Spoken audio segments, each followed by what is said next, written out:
Let's see. Mic's on. Check. Microphone check. 1, 2, 3. Okay. Hey, welcome to Faulkner Fixes All live stream. You know, because we just do a live stream every day and work on bikes till midnight. Okay.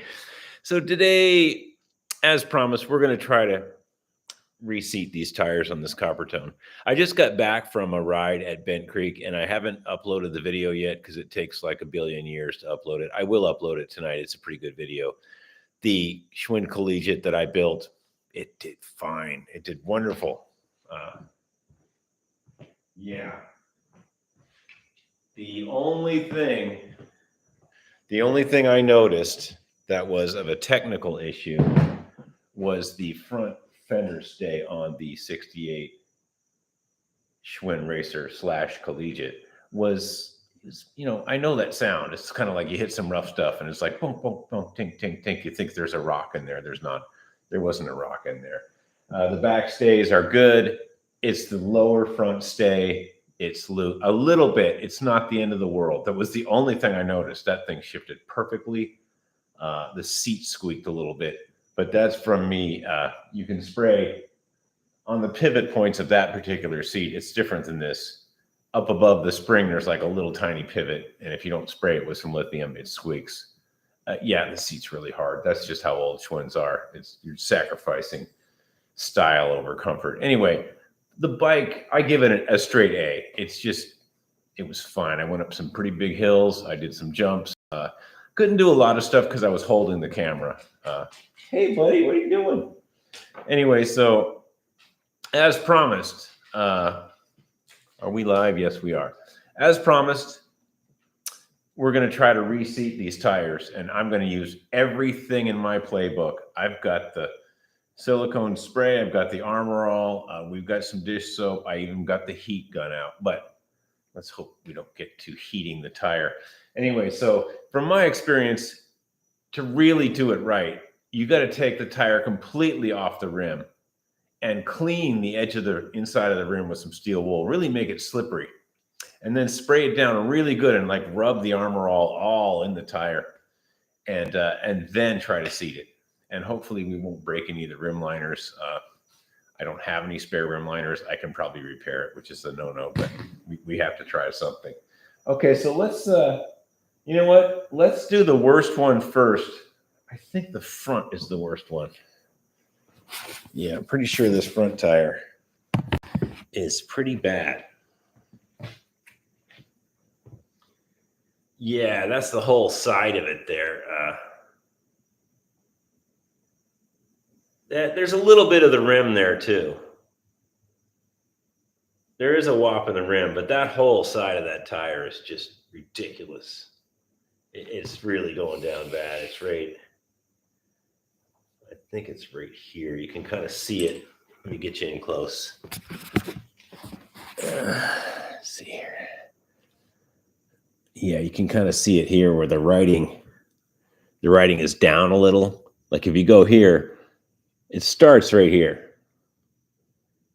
And you can see the writing kind of sucking into the rim right here on both sides, really. And it doesn't come out until about here. There's a little line there. There's a little line on the tire, see below the Taiwan mark there. And you can see that line disappearing here, and it's gone completely until about here. So that's a 12 to 14 inch area that is sucked in, and I'm pretty sure it's on both sides. All right, hey, let's get cracking here. I did promise I would try to do this today.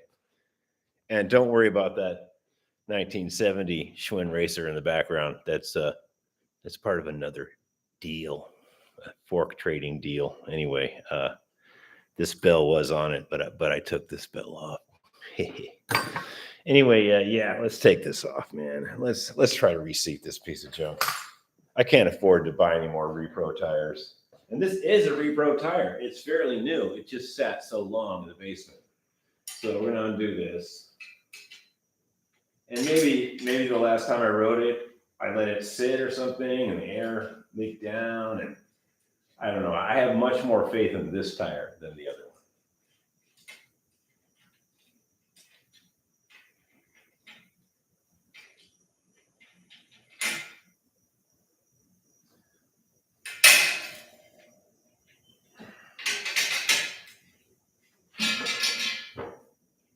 course, for 1965. There are no special Schwinn locks. Schwinn didn't come out with that till later. That bike might have them, but this one does not have the special locks, these little conical locks that lock the front wheel. So we'll put these bolts right here and we won't lose them this time. And I will check this hub. This hub feels pretty good. Like I say, this is one of my favorite riders to go trailing with, even though it's not a mountain bike. Yeah, the hub's in good shape. It's a little dry though. We might do something about that. Okay, so we know that this tire has to be reseated, and we're going to take it completely off of here. We're just going to go for broke. We're going to take it all the way off. I'm not even looking where that sucked in spot is. I don't care. We're taking it off the rim and we're going to massage some. We're going to actually massage some Armor All into the beads of the tires. We're just not even playing around.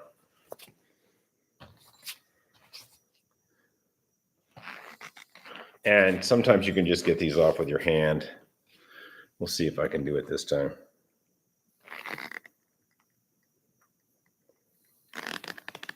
I don't think so.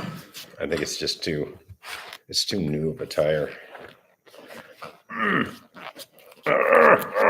Work with me. Yeah, okay. I got it off. No way to pinch a tube on that, huh? All right, so this rim, we will clean this a little bit and make it super slick, but right now, we're just gonna put it over here. Stay. I'll take this tube out. Man, that's kind of an old tube. Man, I think that might be an original Schwinn tube. I might replace this while I have it out. That's just really old and funky. I mean, it's not bad.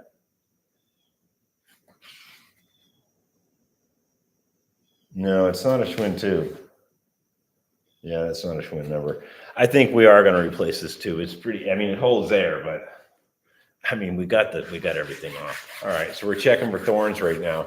You're supposed to use a rag to check for thorns so you don't poke your hand. But if you're just so confident about your skills, just check for thorns this way. Oh, okay. So this tire was definitely not seating very well. And what we're going to do is we're going to spray it liberally with Armor All. And Armor All is a water-based, Armor All is basically water-based. So it's okay to spray it. I mean, I think I'm okay to spray it in the house. There's a dog right there. I could spray him. Maybe that'll help. No, we're not going to spray him. I think, you know what? I'll go out here on the porch. I could just see people, animal rights activists, banning my channel or something. I'm going to spray it out here.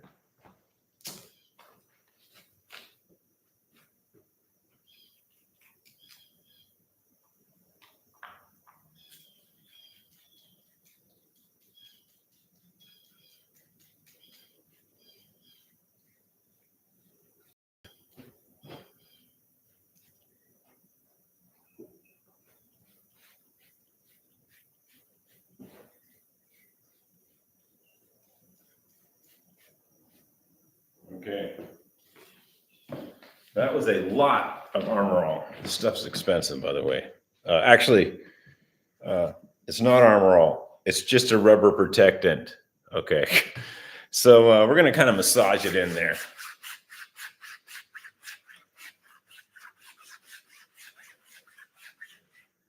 Okay, that's kind of ready. Now we're going to clean the rim a little bit with some steel wool on the outer edges, just because we're really trying to go for broke here. We have some issues, and we really want it to be really slippery. I think I'll just clean this right here. It's fine. I'll vacuum after this. Don't worry.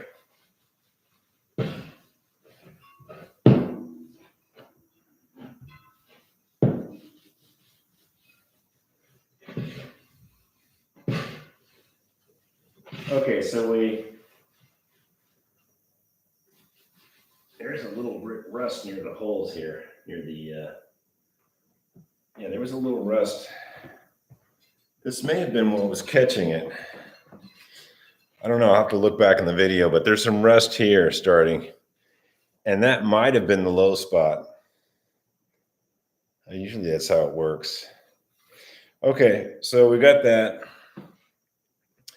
And you know what? Let's put a new tube in that. That tube's okay, but you know what? Let's put this new semi-thorn proof in. And you know what's funny is this one will probably leak. Because people don't know how to make any, they don't know how to do anything anymore. People at the factories are all quitting. We call it a minimum Monday and quiet quitting. And you know, I don't know what the conditions are where people have to make these inner tubes. I should just pipe down because they probably have to work their butts off. That one does work. This one's a little thicker and it's new. Let's give it a shot. Let's be positive and not feed the negative, and let's put it in. What the heck, you know? So for the, you just get the basic shape of the tube, and then you stuff it in the tire. You don't, you know, pump it up a million miles an hour.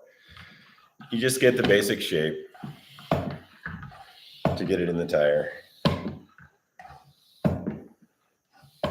And then you let a little out once you get it in there to pop it on. This tube is thicker and probably a better quality. This cheapie is a little on the thin side, and it's had a few rides under its belt, and it's been in the basement for a few years. Usually they go right here. I think it's time to replace it with something better. But we'll have a good spare tube for something. Okay, so at this, and it's pretty much lubed up with Armor all over the place and on the ground.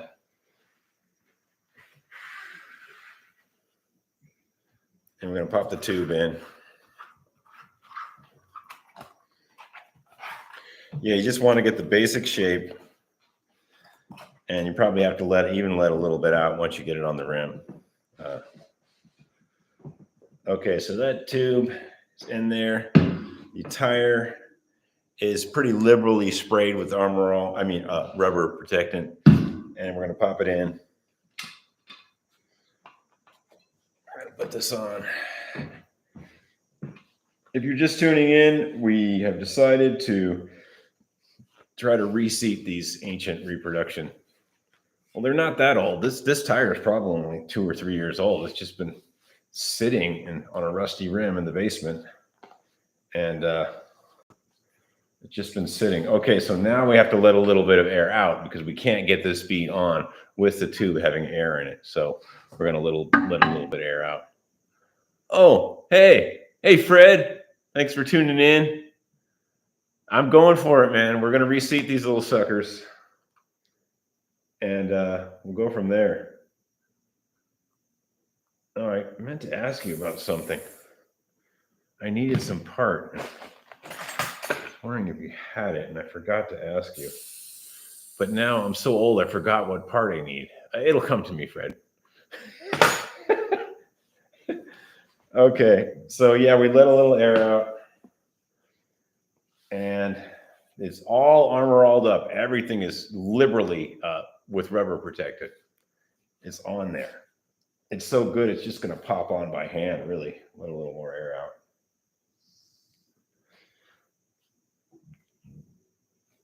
out. Okay, it's always a good sign. Okay, so there's not really a lot of air in there. And the valve stem is almost straight. Yeah, the valve stem looks good. Let me clean up this armor all on the floor. You see that staining our floor for our stained floor being stained forever.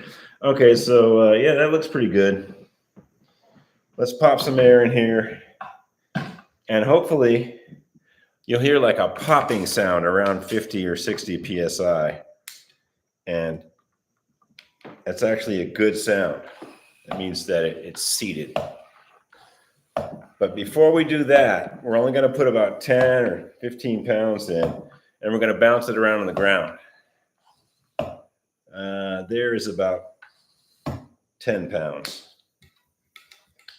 And also, when there's 10 pounds in it and it is seated, then you're really good to go. But I can tell right now that this area right here has not seated. So we're going to bounce it.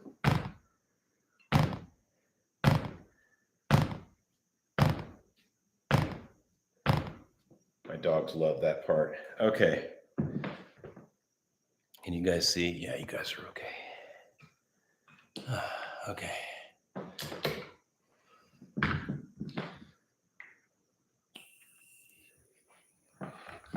This is much easier with a compressor. You just kind of hit it with your compressor. But I'm not bringing the compressor in the house. A, that would be just so ghetto. And B, the dogs would absolutely freak out. Look at them over there. They're actually just sleeping, okay? Look how accustomed they are to me working on bikes. You see sleeping over there. So, yeah, don't call the animal protection people. Our dogs are fine. They get fed well. Sometimes they even get 2 walks. Today it looks like a 1 walk special. Okay, I didn't hear anything pop yet. Let's put it on the ground here, and I'm going to really pump it up to like 60 or 70 pounds. I didn't hear any popping. I can see where it needs to pop. I can see that down. So we're going to leave that so we can see it. Yeah, it needs to pop. I can see the spot. Okay, yeah. It's actually, this side's good. It's this side. And sometimes you can even see it on camera. It's right here. And we're going to really, really go for it. I'll just put a punch in there and see what happens. Hence me changing the tube. Oh, I heard something.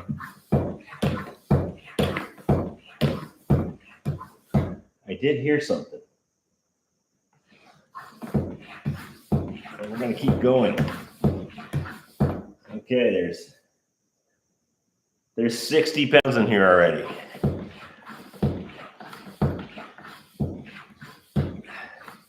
Okay, I'm going to stop. That's 70 pounds.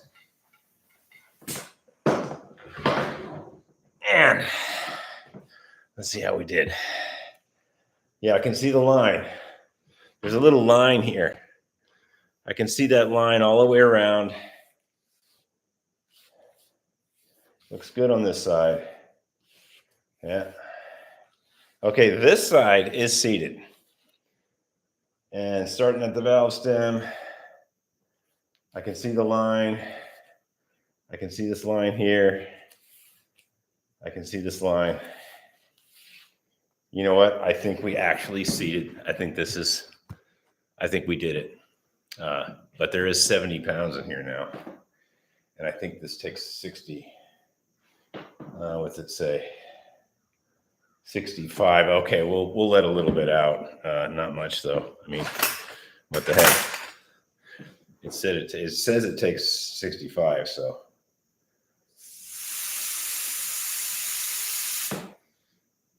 Let's see. We'll put it back on the pump just to kind of get an idea. I can't find my pressure gauge.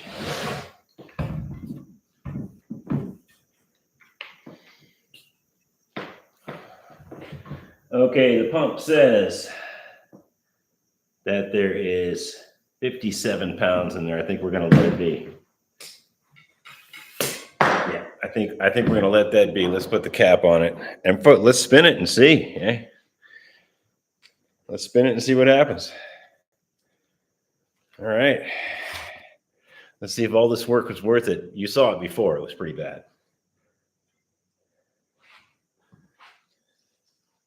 Oh, yeah. There's a slight up and down hop in the wheel, but the actual tire is seated on both sides. Yeah, I'd take that to the bank. This is a good tire. It's seated. It's good. Now, this feels a little dry, so we're going to set this to the side for a minute, and I'll repack this later. That won't be part of this video, but it's straight. It's true. Let's take this back one off and do the same thing. I don't have hope for the back one. The back one is really bad. Well, the rim is worse too. But the back one is just really sucked in. And it's not a Kenda, it's a Summit. And from my experience, Kendas are okay, and Summits are down below. They're down below the okay margin. Yeah, Summit, give me a call, and I'll tell you what's happening. Let's get a wrench for this. It's gonna ruin things. So if you're just tuning in, we're trying our best to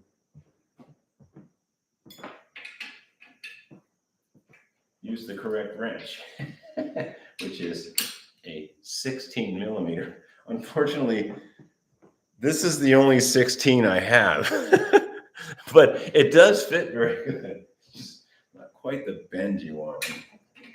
I'm extremely tempted to heat this up with a torch and just straighten the bend of the wrench. But by the time I did all that, I could just go buy another 16 millimeter wrench. Schwinns are odd like that sometimes. I think we're going to have to take the back shoe off of this one to get it to clear. And we're just going to do it anyway.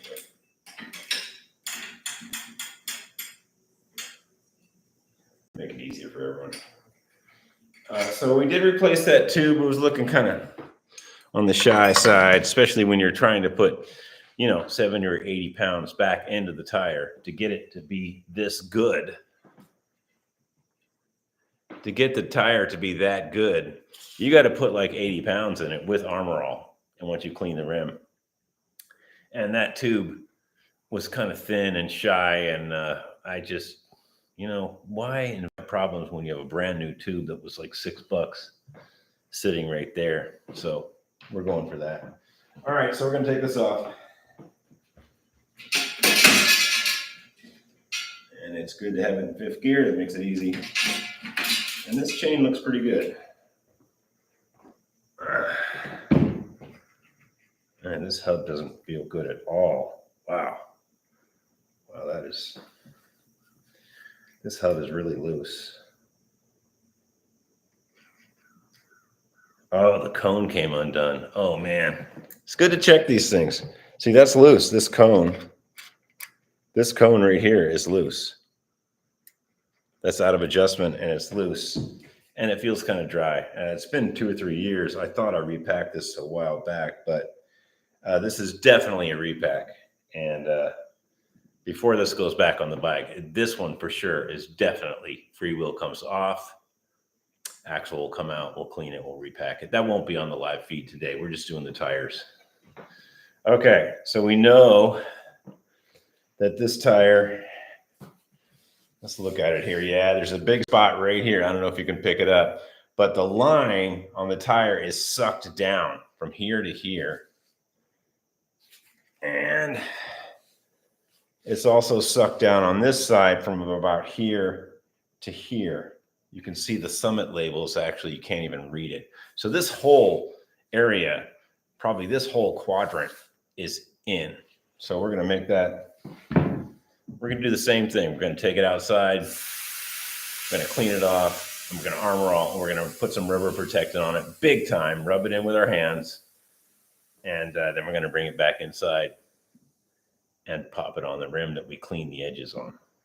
Anybody else here? Nope, just Fred. Well, that's okay, Fred. Fred, I needed some parts. I forgot what they were. When it comes to my old foggy brain, I'll tell you.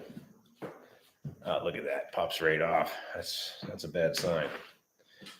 Okay. Oh, this has got a thorn-proof in it. Awesome. Well, we won't change the tube on this one. Yeah, this is a thorn-proof tube. Yeah. Yeah, we're leaving this one in here. This is an actual, you can feel the thick rubber part here. This is a thorn-resistant tube from a few years ago, and it's in good shape. We might even put some slime inside of this green stuff. Yeah, we're going to reuse this tube for sure. This is going back on. All right, so we're going to check the inside of the tire for thorns, and you're supposed to use a rag instead of your hand. Ow, there's a piece of glass there. but I don't know. That tube was holding air, so this is just for giggles. All right, so this is a Summit, and it's a little rusty here. Look, you can even see where it kind of chipped into the. It kind of chipped in a little bit. Yeah, that's not good. And it's a little cracked too. We're really going to have to spray this one down. And let me get a towel or a rag or something. Hang on a second. An old sock. Give me a second. Let me get a sock, I think.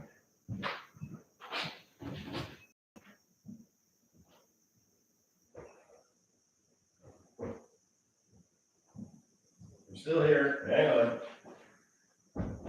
Okay, good boys. All right, so I'm going to sacrifice this sock. I think there's a hole in it here anyway. That's yeah, when you run out of shop rags. Yeah, socks are great. So let's spray the living heck out of it. Before we do that, let's clean this rim off on the edge. Something was catching it. I mean, there is some rust. There was some rust on the rim, on the tire, kind of edged into the tire, and you can see rust here too. And maybe I'll even go outside with this one. It's pretty bad. Yeah, we'll go outside for a second. Bear with me.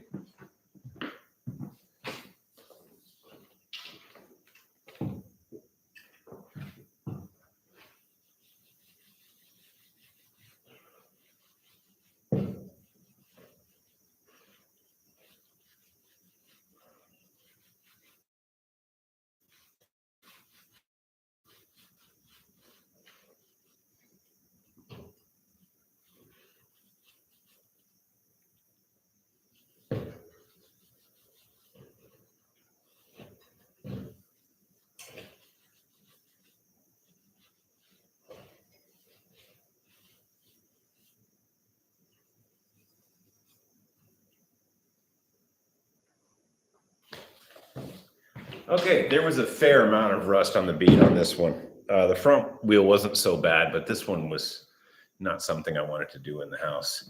All right, so this one's ready to go. The rim liner looks fair. It looks like the original rim liner.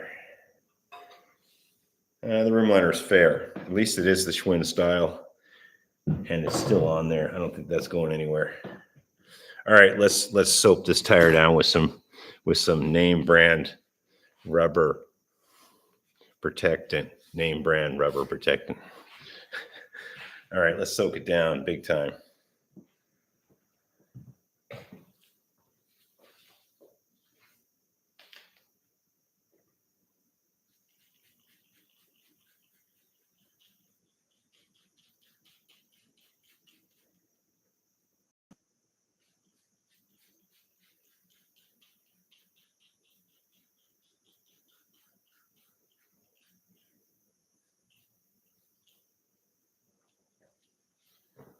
Okay, that's thoroughly soaked down with the name brand rubber protectant. Not a paid promo. Okay.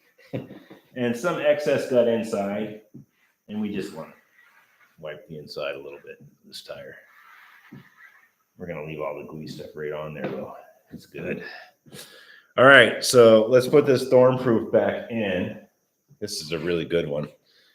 We might even put a couple pounds in it to make it have a shape.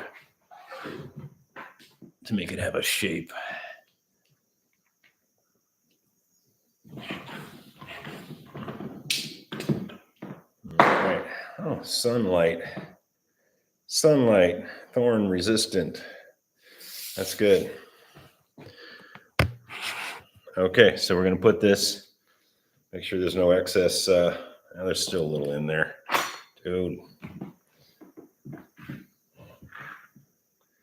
Okay, pop this tube in. And we'll put it on our rim that we just cleaned.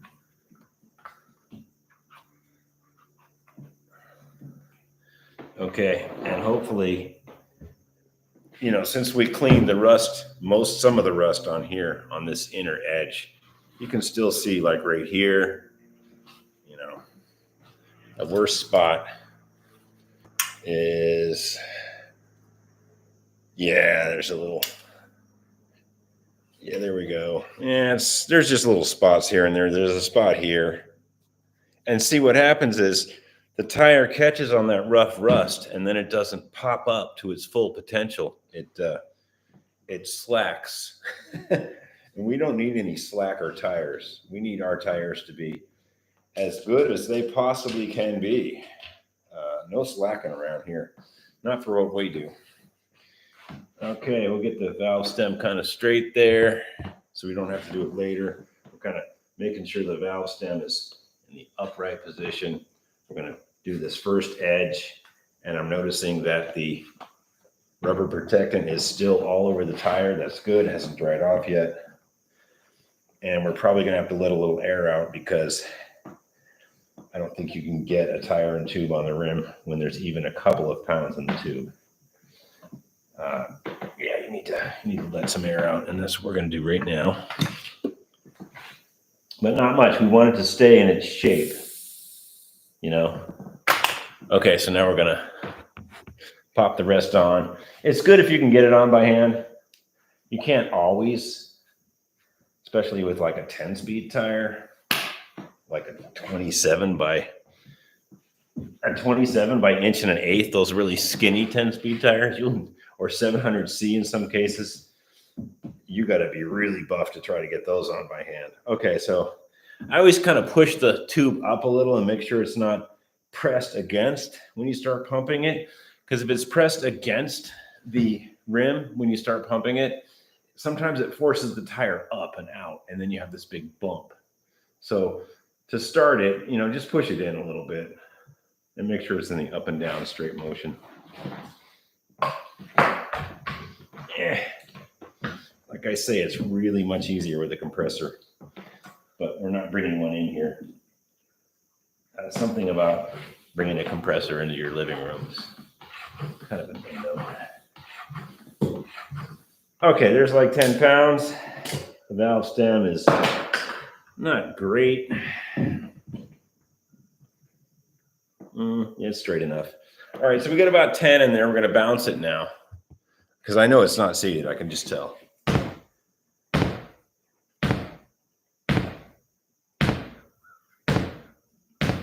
Okay. And armor all on the floor here.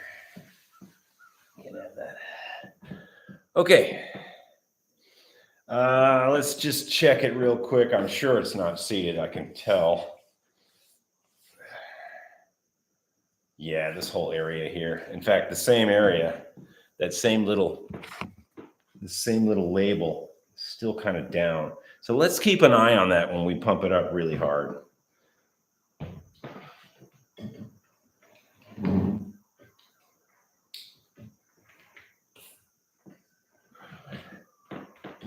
Okay, so there's the Summit label. You can't see nothing.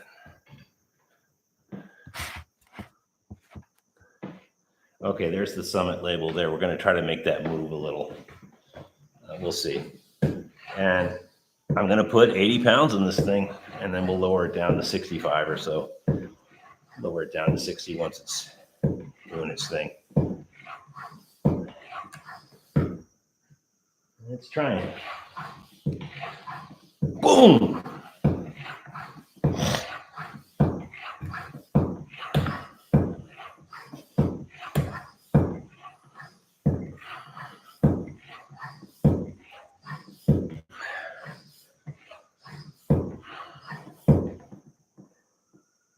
Okay, there's 75. It's close. It's starting to crack, I can tell.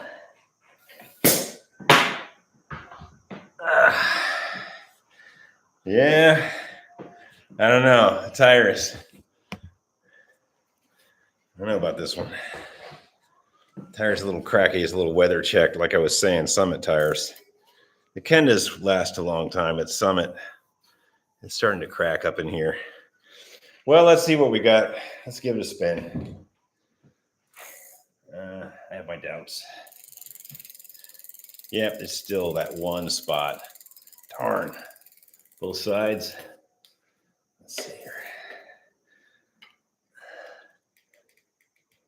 Just that one side. All right, you know what we'll do? We know that it's right here at this summit label thing.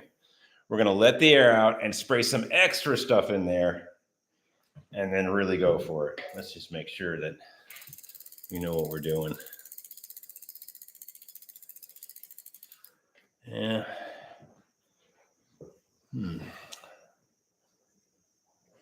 Oh, it's right here. Yeah. Yeah, it's from here to about there on this side only. So you know what we're going to do?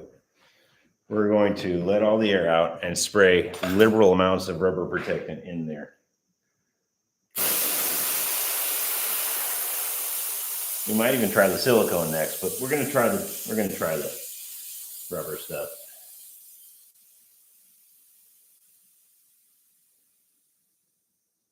Okay.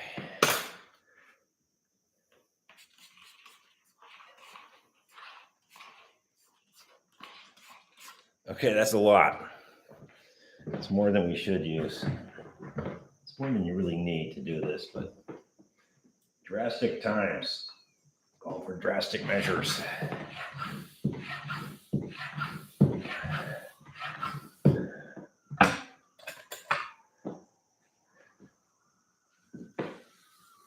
All right, so before it was sucked in here to there. So keep an eye on this summit label, and maybe we'll hear like a pop or something. Right here, keep an eye right there. Can you guys, you can't see nothing, but I'm gonna try.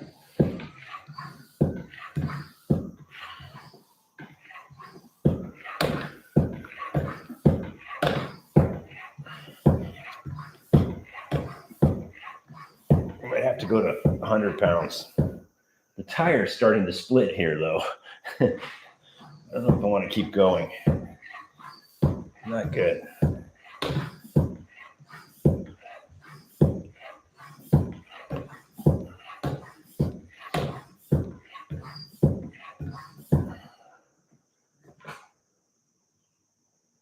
Okay, that's 80 pounds. And I can see the tire splitting here. I don't know if I want to keep going on that. We'll give it a bounce.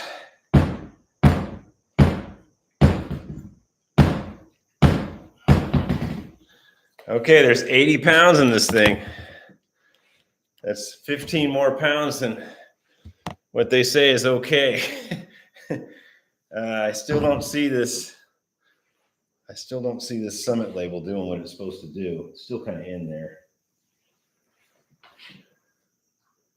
It's not great. Let's see how it looks. Yeah, it's not good. It's just that one side too. All right, you know what we're gonna do? We're gonna try the silicone spray now. We've isolated the problem area is from here to there. It's sucked in. I don't want to go more than 80 pounds because this is what's happening here. There's a crack starting to develop. We're going to let it back out and we're going to try the silicone spray. And if that doesn't work, it might be time for a new tire. Yeah, I'm trying my best here, folks. We did get the front one. We did make that happen.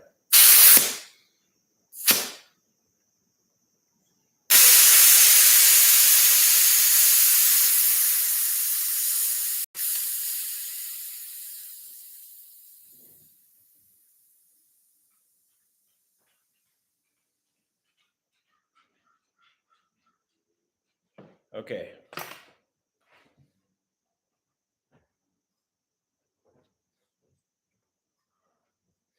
All right. We have nothing to lose. We're going to bring this outside for a second and spray that affected area with the silicone. And then we're going to give it the all off. We're going to put like 90 pounds in this thing.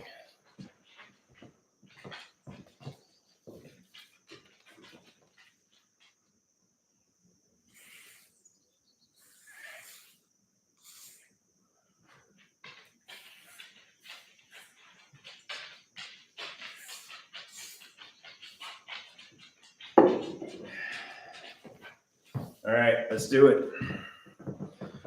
Pump the bejeebies out of this thing.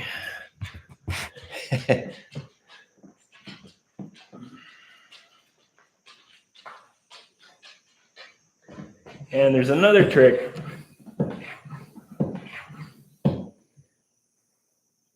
And this is where the compressor comes in. You can kind of shock it. You know, the compressor works really good. You can kind of shock it with 100 pounds and it'll pop right out if it doesn't blow the tire. Kind of like how they do with automotive. They pop the bead. But what we're going to do is we're going to hold this in. We're going to hold this Summit label out and put as much as we can with my hand there. And maybe that'll kind of shock it out a little bit. I think we got it. I think I can see we had it. Oh my God. That's a really good sign.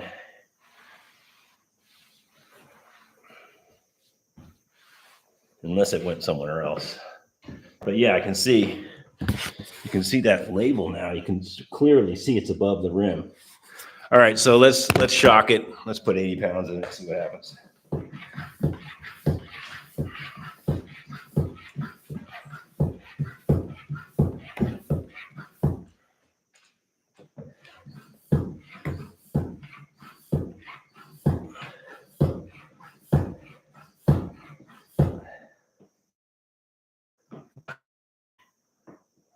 $65.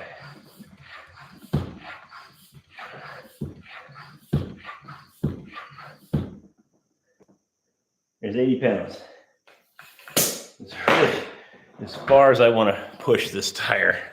80 PSI is a lot to ask for with an old reproduction. It's starting to split right here. I can see it. On first glance, it looks better. Yeah. Maybe a little bit here. Okay, let's spin it and see. This is the moment of truth. It's got to be better because, man, it was really bad before.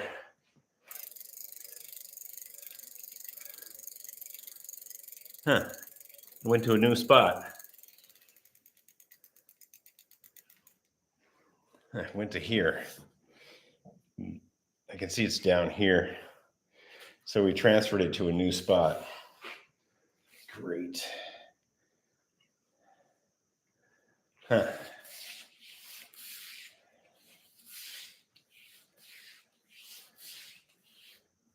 Yeah, it's right here now. Not too bad, though.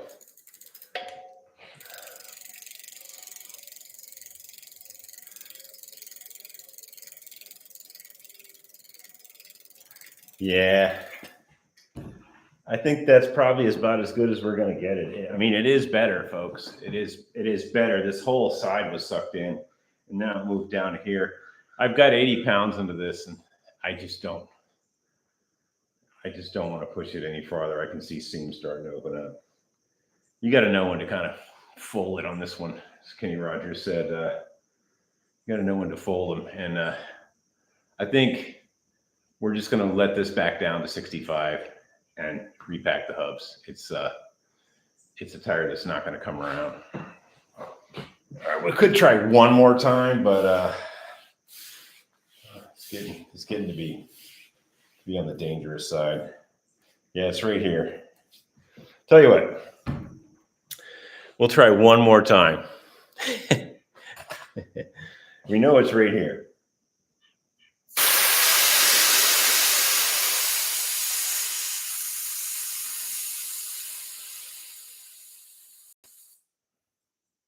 And what we're going to do is I'm just going to peel into it and spray some rubber protectant in there. I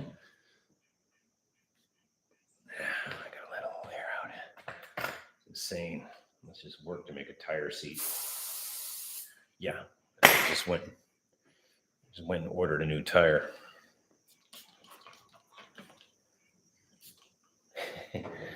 New tires cost some money.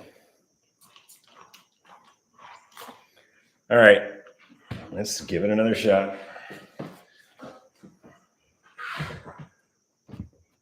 Isn't this fun? Aren't you guys pumped up? I'm pumped up. Pumped up to 80 pounds.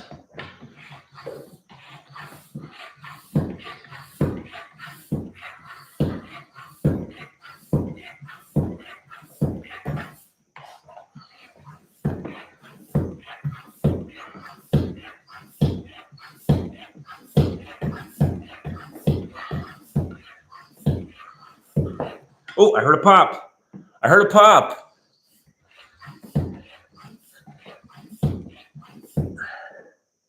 And we'll stop at 72. I heard a little pop. I did hear a small little audible pop. And I think we got it. Yeah. That's right here now. Dang.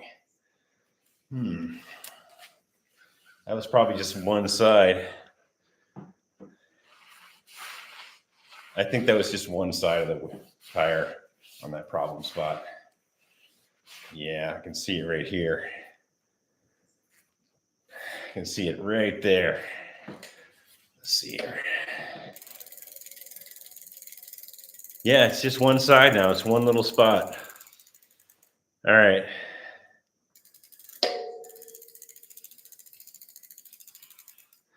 Yep. It's right. It's from here to there.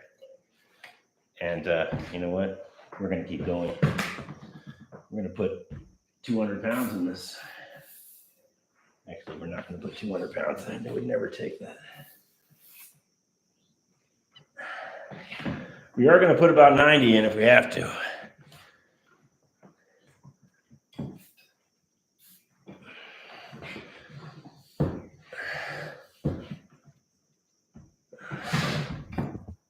Okay, so we're trying to get this last spot right here. The other side is seated. That summit label down here is good. It's this last spot from here to there. Now, hopefully, I can put about 90 pounds in this. And it should just, you might even hear it go pop, or you might hear it go boom. We'll see what's going on here.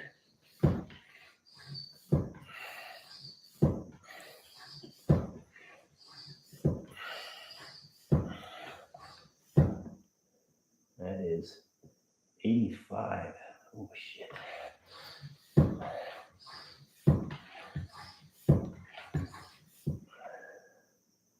Okay, there's 90 pounds. Holy moly, that took a lot. Oh, I heard a pop. I heard another pop. We put 90 pounds in it, and I heard a pop. I'm going to take some pressure off of this real quick. Oh, yeah. Yeah. There is a little bit right here now. I think we're going to have to let that go, folks. There's 90 pounds in this. I'm going to take it out on the porch and bounce it around a little bit. Bear with me. We're going to go out here and bounce it. There's 90 PSI in here.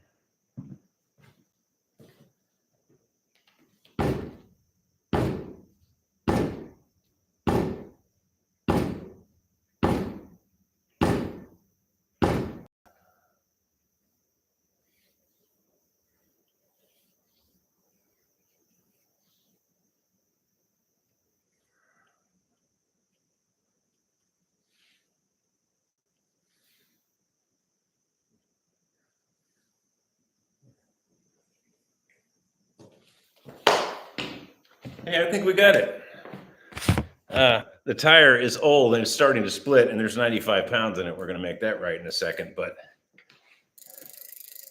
I mean, that's better. That's really not bad. The rim, the up and down hops in the rim, the tire is actually seated. We were successful. Yeah. Yeah, that's successful. Okay, let's quickly, let's put this back down to 65 pounds before the whole world ends.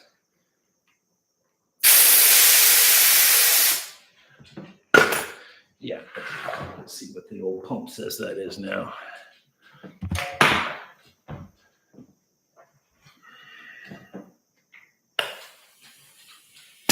Okay, the pump says that's 60 PSI. We're good. We have seated this rear tire. It is good. So let's check the front real quick. We did pretty good, folks. I thought those tires were just beyond anything. Goes to show you, when you clean the rim and take the tire completely off and just rub all that protector in there. And the back one, we had to use protector and silicone spray. It was the double whammy. I almost had the heat gun out on that one, but this one's good too. That's really not that bad. Hey, we did good. Both of these hubs are really dry and they're going to have to be dealt with. Let's see. We got comments. Oh, hey. Whew. Man, I just worked my butt off, Nicolats. Nicolats, you inspired me to post a video. Awesome, dude. Yesterday evening, I swapped a cassette on a road bike I got from my younger brother. Should help on the crazy hills watching from Sin City. Where's Sin City? Is that Africa? No. Oh, man.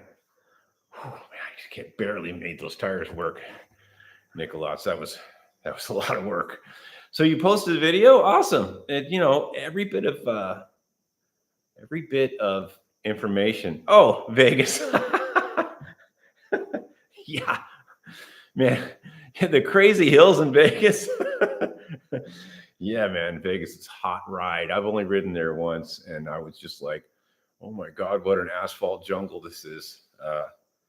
Yeah, I went there once, and we rode around a little bit, and we did some evening rides after that. We were like, hey, let's go to Vegas and bring our bikes, you know. And we definitely did some evening rides. Everybody went to the store and got some lights and reflectors and stuff. Hey, we did good. These tires look great, man. This back one is not a Kenda, and I put 95 PSI in it. And you can see it's, let's see, where's that mark? Yeah, there's some cracking here. You can see there is some cracking going on. And, you know, this is just my bike. I'm not selling it. Put this cap back on. But yeah, then I took it back down to 60 PSI. You don't want to leave 95. A lot of people are like, oh, let's just leave 10 in there, like over. Like, no, there's manufacturers recommend a certain pressure. And yeah, when you go off-roading, like I'd probably take this down to 50 pounds, but it can sit around with 60 in it and be nice. Wow, we did really good on this. So you know what we're going to do? This cone is loose on the freewheel side, unfortunately. So there's no way. If the cone was loose on this side, oh, they're both loose. Oh, bummer. We got to take the freewheel off and we got to make this right. I'm not riding this bike until this back wheel is right. So let's see if we got a freewheel tool that reaches in there and it doesn't have to take the axle off. It's, you know, it's all about me taking freewheels off in the living room. That's what I do. Let's see if we got a tool. Oh, who else is on here? Oh, Randy, nice. I have round tires. I'll have round tires. A few of mine are lumpy. Yeah, I used some name brand rubber protectant, not a paid promo. And I took it off the rim and I cleaned the rim with quadruple aught steel wool. Really good. There was some rust. And then we sprayed it really liberally. Actually worked it in with my hands. I had to go outside so the dogs don't get cancer. And the front one popped right on. The back one is a Summit tire, and it took a lot. Summit tires are, well, I don't know. I just had much better luck with Kendas when it comes to reproduction. Something about the sizing, maybe. Maybe they got cheap on the sizing. You know, when you take an actual Schwinn tire and you put it on a rim, you don't need any armor all. It just pops right on. An actual Schwinn tire, yeah, they're all like 50 years old now, but when you put a Schwinn tire on an S-5 rim, it just goes snap and it's on there. There's no struggling with anything. Maybe I'll do a comparison video someday. Yeah, an actual Schwinn tire, boom, it's on there. Dude, what happened? What happened, Kenda? What, did you make it a little tight to save some money? That's probably what happened. They probably skimped on the sizing just to save a few pennies per tire, you know. Yeah, round tires are good. This one, like I say, hub's all dry and the rim has a wump in it, but the tire's on there good, man, and we're going to run it. All right, let's get a freewheel tool on here. And unfortunately, these cones are loose and I can't tighten them and they're dry. I could tighten them, but they're dry. And Shimano to the rescue. Okay, hopefully we won't have this huge issue like the other day. I don't need any issues. Okay, the Shimano's in there. Put our big honking wrench on it. And I think I'm going to have to go right on the ground on this one. You guys still can see? Yeah, you can see. And die! Die! There we go. I know what happened. I know what happened yesterday. I wasn't being mean to it. Okay. Take this freewheel off.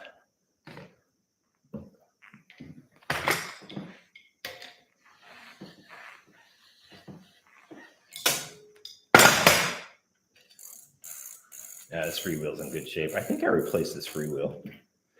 Yeah, it's in good shape. Okay, so now's the time to clean that, and we'll definitely clean that before we put that back on. Now is the back. Hey, the back. Hey, Fred, can you come over and get this and soak it? Thanks.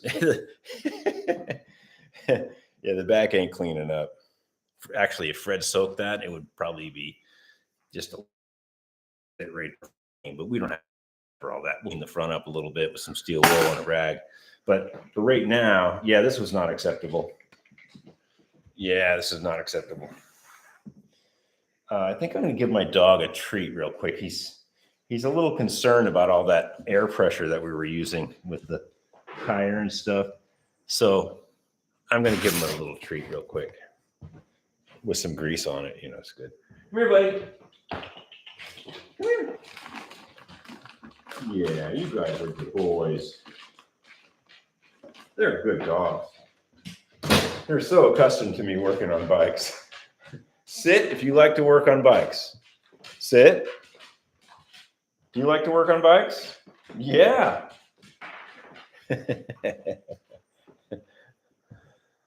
And they like bells too. They love it. Look, see? Woo! Okay, so let's repack this hub. I can't put it back on the bike. Let's see. What's Randy talking about? Randy says, yep, my troubles are the new Kendas. Yeah. Just take it completely off the rim. Work the name brand protectant into, just spray it really good. And just work it with your hands if you have to. Maybe use some rubber gloves. And just work it really good, like saturate it. And clean the inside of the rim really good with steel wool. Like I showed earlier, it was kind of rusty. And if you look at the tire really closely, you'll see a little rust spot on it where it wasn't seating. Yeah. Anyway, yeah, Nicolot's. Speaking of American-made bikes, my late 70s Tandem has the exact same rear freewheel with the large chrome disc. RBC, aka Rat Bar Bicycle, was out of Arizona that made retiree-friendly tandems. Yeah, tandems had that giant protector. Like they didn't want any problems. Look at how this one has a spoke mark on it. I think what happened was, hey, I think what happened was the derailleur got stuck in there a few times and pressed. You can see right here. Yeah, this one's pretty toast. The derailleur got smashed in there a few times from it being unadjusted and it going too far. And the spoke protector did its job. You can see the impressions of the spokes. So this did its job and it should be retired and another one should be put on here. But, you know, unless Fred's going to bring me another one. Fred bought me a really nice one and I think I used it. Yeah, we're going to just clean this up and put it on. But right now, let's pack this front wheel. Oh, use a brass scrubby and some WD for a quickie. Yes, Fred, since you're not going to come over here and get it and go soak it for us, I have to do what I have to do. No, thanks, Fred. I think Fred hooked me up with a brand new one that I used on something. Just give me a second. I got to see what these knuckleheads are up to out here. Hey, come on. Come on. Hey, what are you doing?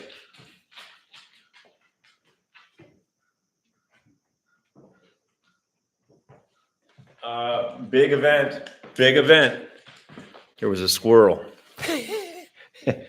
All All right, let's take this apart and we're going to re-grease it because I'm not putting this on the bike. I'm kind of waiting for Travis Conister to chime in because I got his bike back there. When he finds that fork, well, he's first in line. If he finds that fork, he's getting a 1970 black Schwinn Racer 3-speed. So we'll touch on that in a minute. Let's just repack this real quick because I'm not putting this back on the bike loose and dry. Loose and dry doesn't sound good on bikes. Doesn't sound good on anything. Okay, enough of the weird dad jokes. All right. And this is not coming off too well. We're going to put a little drop of oil in here just to help the cone come off. It wasn't really, there we go. You'd be surprised what oil does on old threads. It's good. All right, so yes, I can see these bearings are dry. Let's see. This one's been sitting in the basement about 3 years. And I maybe have not, I don't think I ever repacked. I probably just took this off of another girl's bike and threw it on there because it felt okay. But I'm looking in here right now and they are dry, dry, dry. Yeah, everything's really dry. Not what you want. All right, so we're holding it. We're holding it and we're going to take the axle out and everything's going to fall into my hand. Yeah, there's some grease on the actual axle, but where the cone is, you can tell it's nice and shiny and dry. And we're going to shake it. I think we're just going to pop this cone out right now, this protector. There we go. There's one. Look, that's dry. That's not good. All right. Oh, these are so sticky and dry. I'm so glad I'm dealing with this. It's not good. Yeah, you run something like this, you'll break a bearing in half or waste out the race will be gone. Looks like there's 9 on that side. 1, 2, 3, 4, 5, 6, 7. Did one fall through? 1, 2, 3, 4, 5, 6, 7, 8. Oh God, a squirrel. Oh my God, there's a squirrel out there. Okay. A little bit of dried grease in there, not much. Okay. Okay, we got all the bearings out. They were dry and sticky. Just give me a second, folks. I'm having some technical issues with a rodent. I think my dogs are rodents. Come on. Hey. Come on, you're done.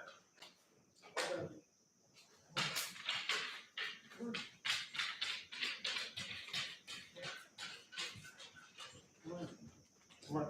In you go. You're interrupting a live feed. Do I have to close the door? Okay, you guys are interrupting. You guys are interrupting a live feed. So you know what? I'm going to close the door on you because you're just being a knucklehead. Watch out. That's it. You're done. You guys are done. All right, so we got those dried sticky bearings out, and we are going to. We got to clean it with something now. Oh man, I don't think I have anything to clean it with. Hang on a sec.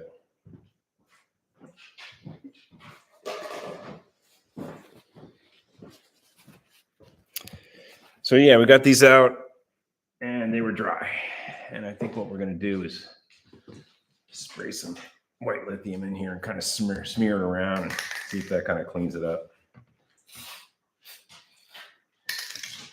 And it might not. You'd be surprised. Oh yeah, it's kind of cleaning some stuff out.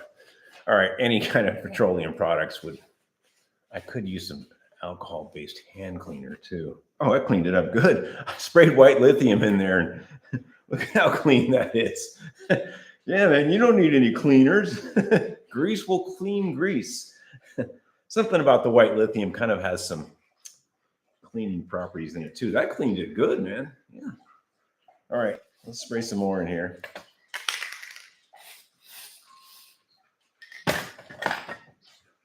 So yeah, I hope everyone's doing good today. I did promise a live feed on reseating the tires, but you know, things snowball quickly. And when you find a back wheel that's dry as a bone that you just chucked on here like 5 years ago and took a few rides. Actually, this bike's had plenty of rides. So I think what happened was the grease just dried up. I mean, there is here, it's just old and sticky. And that cone was loose. The securing cone on the non-freewheel side was loose. This side's going to take a little more. We might have to use the alcohol hand cleaner on this side. Give me a second.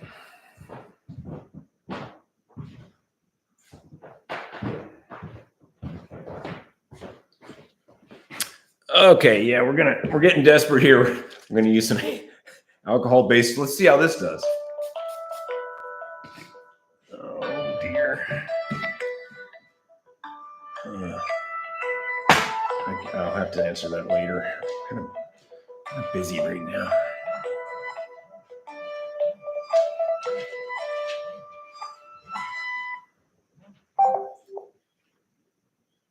Okay, that's clean.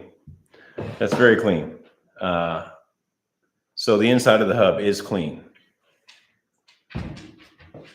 And right now, we're going to have to clean these bearings off a little bit and this axle. This axle is actually disgusting. I'm going to use some hand cleaner. What better way than to clean your parts and your hands at the same time? Yeah, I got this stuff off. Okay, now's a great time to inspect the cone. And you can see that cone, you see the wear mark right in the middle, right there. That's a good cone. There's no big chunks, no brittling, no pits. You can see that wear mark is right in the middle. That must be some grease or something. Yeah, there's a little bit of grease stuck on there. That wear mark is right in the middle. Now, if this axle was bent, the wear mark would go from side to side. And as you can see, this wear mark is almost perfect. Trying to get it there. There we go. See how it's right in the center of that cone? If the axle was bent, the wear mark would be going from one edge of the cone to the next. When you spin it, you'd see it kind of go like this. So this axle is a straight axle. It's nice and straight. And let's clean this cone up also. And we'll check, because it could be bent on one side, you know. The axle could be bent on one side.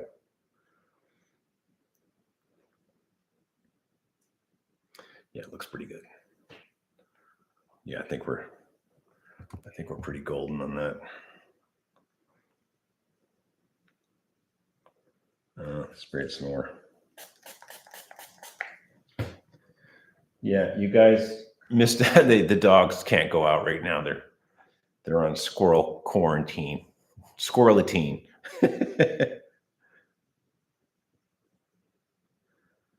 Okay, this one looks about the same. We'll put it on the axle and just kind of spin it so you can see it. I don't see any major problem with this.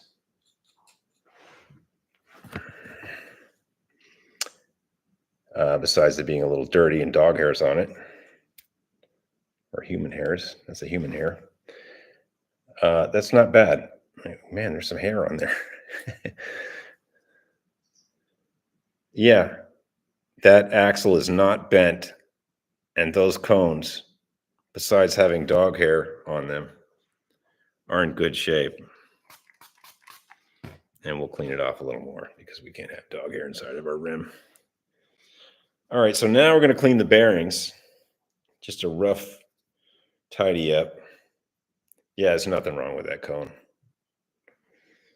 And we're going to pop the bearings back in, and we're going to check the cone. We're going to check the cone real quick, and we're going to check and make sure wifey's okay. Just give me a second, folks. Hang on just a second, folks.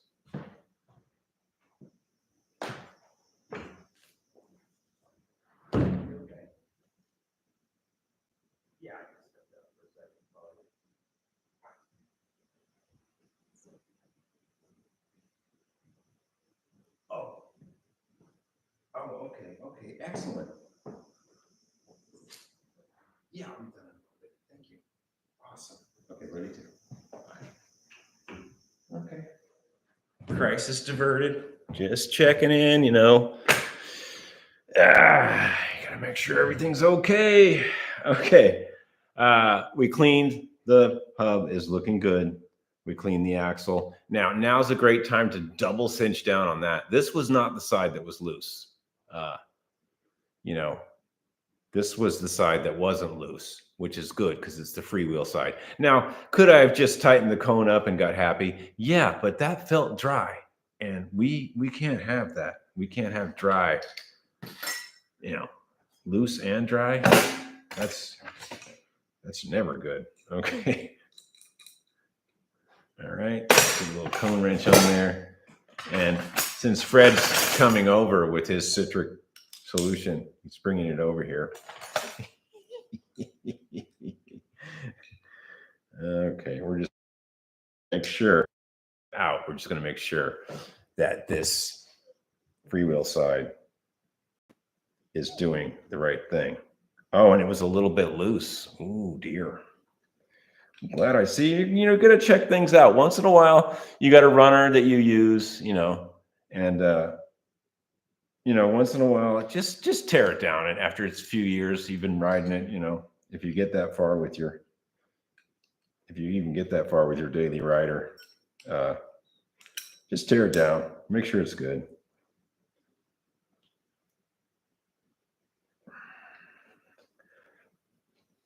Yeah, I should put this in a vise, but I don't have one in here.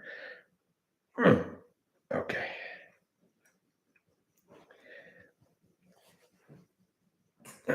Okay, that's pretty darn tight. Yeah, everybody should have a vise on their kitchen table. Okay, so that's really tight, and we know it's not bent, and it's the wear mark is right in the center. Everything's good on this. Let's clean these bearings up and go from there. And I believe there's 8 or 9 on each side. We'll find out in a quick second here after I clean them. Now, on a few, like I said, I had some issues about foreign bikes. Back in the day when I had my bike shop, I would have to, you know, repair various rallies and stuff like that. And I remember taking apart a front wheel that was on a rally, and there was supposed to be 9 bearings on each side, and there wasn't. Okay, these are pretty clean. There was 7 bearings on one side and 7 on the other side. There was a noticeable gap where the bearings, you know, it was bigger than 1 bearing. It's supposed to be on a loose pack rally. There's 9 bearings and then 1 bearing space. You can't fit 10 in there. Only 9 will fit. It's supposed to be 9.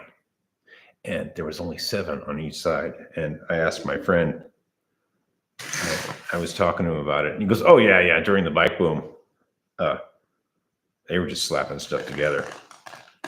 I've never seen any Schwinns like that, but he said during the bike boom, especially overseas, stuff was just getting slapped together. If you had bearings that, if you had the correct number, fine. If you were 1 shy, fine. Ship it out. It was in the 1970s, and stuff was happening. Bikes are getting built real quick. So yeah, so I mean, I've never seen that on a Schwinn unless someone's been in there, and you can usually tell. But a couple of rallies, I remember working on them. I'm not downing rallies. I'm just saying that there was a bike boom. Well, I actually am. There was a bike boom, and people were just really moving in the factories, and nobody, if they missed a bearing and it fell on the floor, the bike was going out. You know, there was no inspector saying, "Hey, there's 7 on that side and 8 on the other. Hey, supposed to be 9 on each side, well greased." And yeah, tiny bit of grease, you know, just a little dab. They were like I said, things were moving along pretty quickly. Okay, this rim is clean, and we're going to put some grease in here, and we're going to put these new bearings, these cleaned bearings that I just cleaned, and we'll go from there. Dab in there.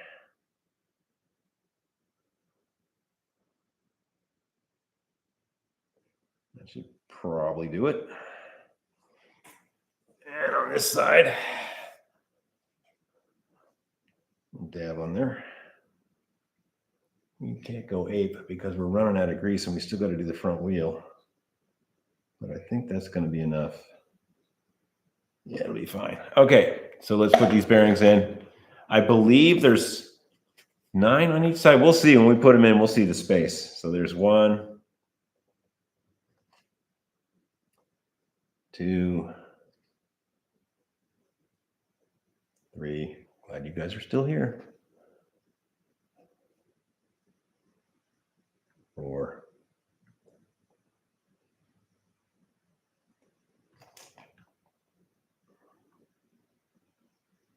5.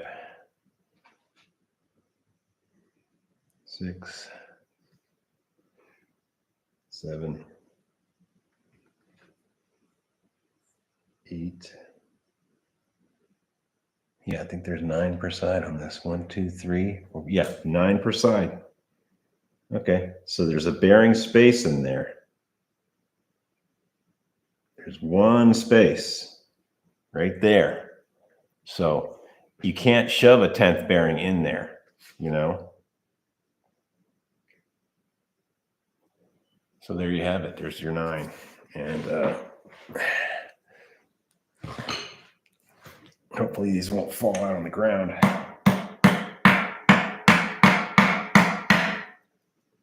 Yeah, it's good. Okay. So we got our 9 in that side. And we're going to put our 9 in this side. And then we're going to slip the axle through with the correct freewheel spacing. Don't put it in the wrong way. There's 3, 4, 5, 6,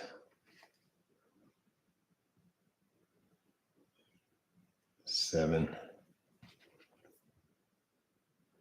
8, 9. Now I've cleaned these cones. I cleaned out here. And there's your 9. And there's your space. All right, so I've cleaned these cones out and I've cleaned the axle and I kind of sprayed the bearings with a sock and some hand cleaner. Yeah, you should probably really clean them better, but like I say, where we're going, the fact that this has new grease and everything's clean,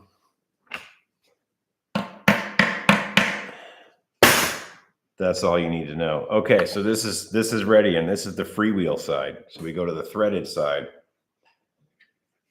and the dust cover's in there, and in we go. Feels good. And we'll wipe this extra stuff off. Not all of it. We want some of it to stay on there. Now, in a couple bike books I've seen, now we'll get the cone. The guy, it's actually Glenn's bike book. It's actually a really good book. It's called Glenn's. And it shows him, he's in the shop coat, you know. If you ever can get this book, it's actually really good.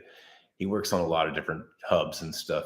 He's very technical, and he's in this white, it's from the 60s, I think. It's called Glenn's Bicycle Book. And he puts the cone in, and then he backs it off and takes a Q-tip and a rag and cleans the thread really good, because there's contaminated grease going into your hub now from the threads of the axle that you didn't clean very well. So, I mean, he does have a point. We just cleaned a little bit of it off, just a little bit.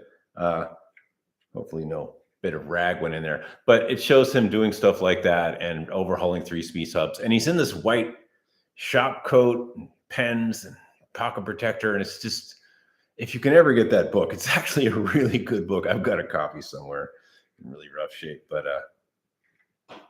it's a really good book. And he really does touch on some really intricate hubs and stuff. Okay, that's much better. Okay, so we're gonna put this on, but I have an issue with this one washer, and we're gonna run a file on it because it's just the way I am. This washer has a little notch on it. You see the notch? And over time, these get sharp. And then when you go to put it on with the bolt to lock everything down, it doesn't do everything it's supposed to do. So just as a general rule, I just take my thumb and run it on there. And you can see that it took some off. Those were sharp and would have caught on the hex nut that holds your wheel, holds your cone together. So I just, as a rule of thumb, and I'm using my thumb, as a file rule of thumb, I always kind of, and see that one took it off in a different spot. So it took that sharp stuff off. And then take the nut if it's in good shape. And you want to run, there's a sharp, I can feel a sharp edge on here. I'm going to run that on there too. Now, what this does to the plating is not good. But what are you going to do? You're going to go to the vintage Schwinn store and buy some new washers and nuts. This is not good. This is not good for the plating, but it's good for locking. And you can see it took some sharp edges off of that, and it took some sharp edges off of that. Now, these two pieces will be nice and centered and flat when you tighten the living bejeebies out of them. And there won't be like this extra sharp edge that's not helping this do locking things. Okay, so let's put this on and then we'll read some messages because it seems to be people really like to see me working in my living room. Yeah, so do my dogs. All right, so we got that filed up and pretty good. We didn't change the position of this. We tightened it, but we didn't change where that nut was. That's good to not mess with that if you don't have to, because then you're struggling with the freewheel later because it's not right and the freewheel's in too far and all that stuff. Oh, that feels much better. All right, let's get this cone wrench and see if we can finagle this to be nice.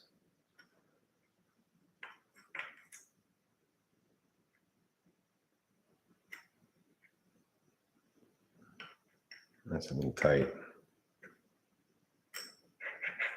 Start a little loose.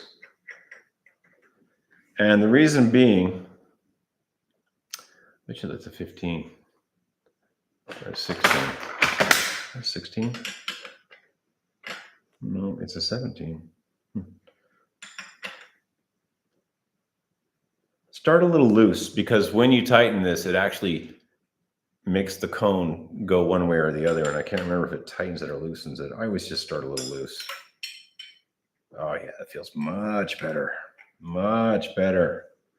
Okay, if we just had the right wrench, we could really put the whammy on it.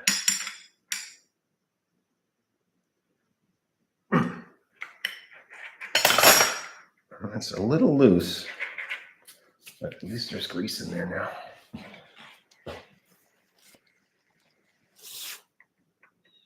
Yeah, it's a little loose. Let's try to tighten that up a little. All right, let's read a comment. Nicolats, to me, it really shows the quality if these Schwinns, when you clean up those old bearings and they look brand new again. Don't think anyone is built to last like that anymore. No way. The only time you see a race bad on a Schwinn is when someone ran it without grease or went off a curb and bent the axle from abuse. Bikes that are well maintained or bikes that you just find that have low miles on them, you tear them apart and you, like I showed you guys that top race the other day, almost perfect, you know. The bottom race, no, because someone was in there. I don't know what happened, but okay, we're going to try to cheat a little and tighten this whole thing up against the other nut. And maybe we can just kind of fudge it a little and give it a little tighten.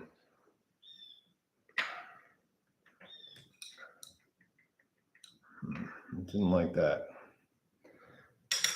There's a special jig you put in a vise.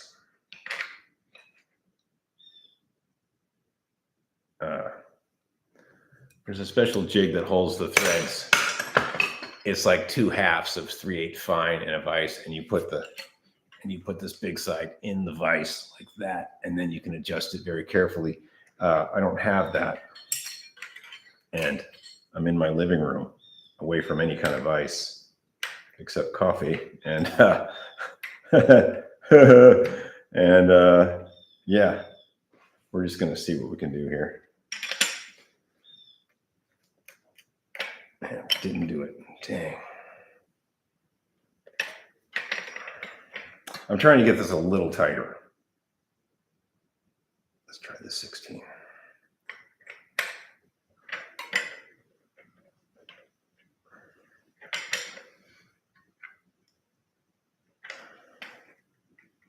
Okay, that's good. Yeah, we got this where I want it. There's a little play, but it's not too bad. Okay. Yeah, we come a long way from a terribly seated tire and a dry hub. All right, so let's spray some hand cleaner on these threads. We love hand cleaner, and we'll clean them up. And then we'll put some fresh grease on the threads, and then we'll put this freewheel on. Okay. And we're going to put this freewheel on. But first, we're not going to dump oil in this. We're not going to do anything. It sounds fine. We are going to clean the inside, though, with a rag, just to make sure that these threads are good. I've got some clean grease on here. Oh, we got to put the protector on. Oh, dude. And Fred didn't clean it. Fred, what the heck happened? You were supposed to come over here and clean this for me. What happened, Fred? I'm not using steel wool in the house, by the way. That would be bad for everyone. I'm not doing it. Okay, that's as good as it's going to get today. This one is damaged. I don't really care. Eventually, I'll find a better one, but it's going on.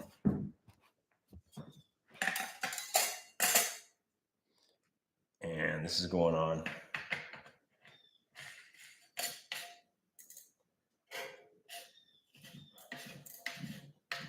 Now, this freewheel will move significantly the first time we pedal it around.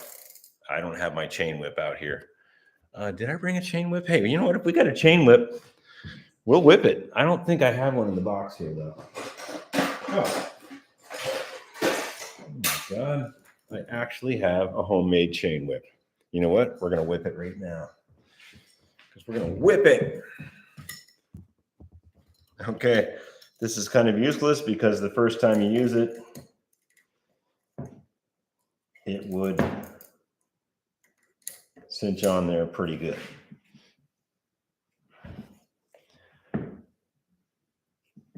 Probably not pull up toward yourself. It's probably good to maybe push down away from yourself. Yeah, let's do it the right way. Okay, that is on there, dude. This one's homemade. Yeah, I think I made this. I can't remember. Okay, nothing wrong with that, baby. We're putting it on. There's a slight up and down hop of the rim, which I'll never get out. Well, I could probably. The tire is so-so. It's a Summit brand. It sucks. Let's put it on. Where's the stuff? Here it is. Okay.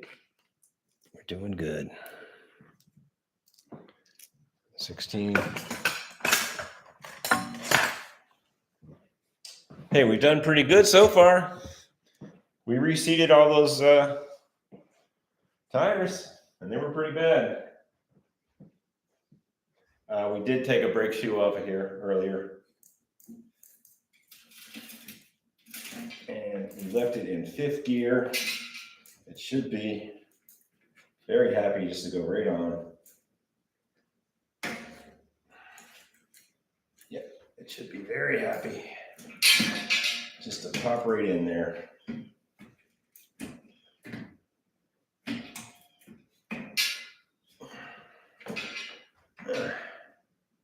Where's this washer here?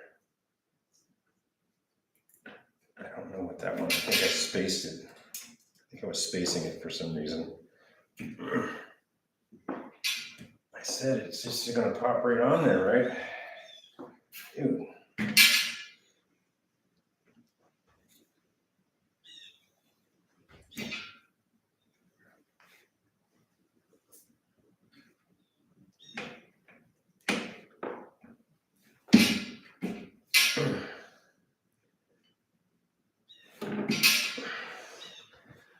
Okay, having some issues.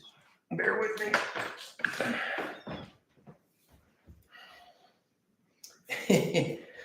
Oh yeah, working on bikes is easy.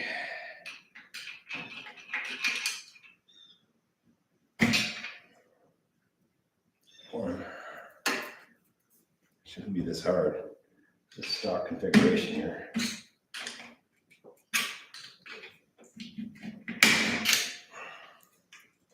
What is going on here?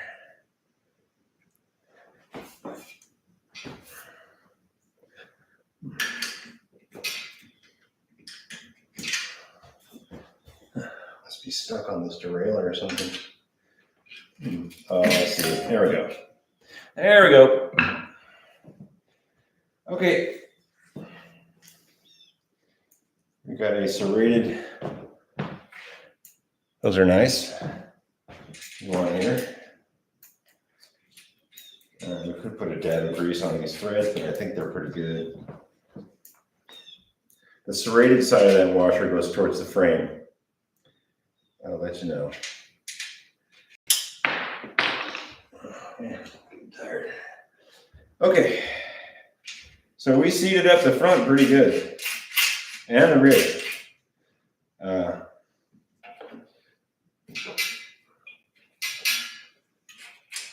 Major improvements. And this is not really a good wrench for doing this, but it does fit.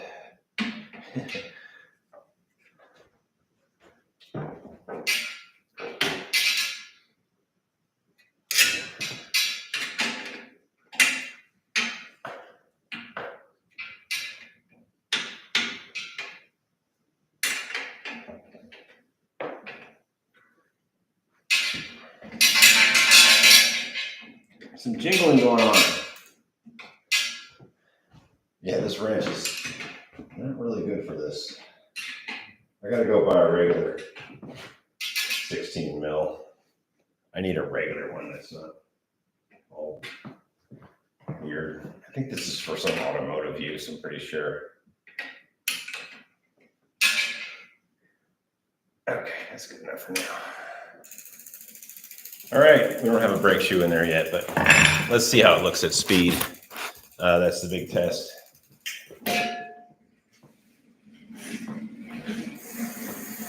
Well, it's better.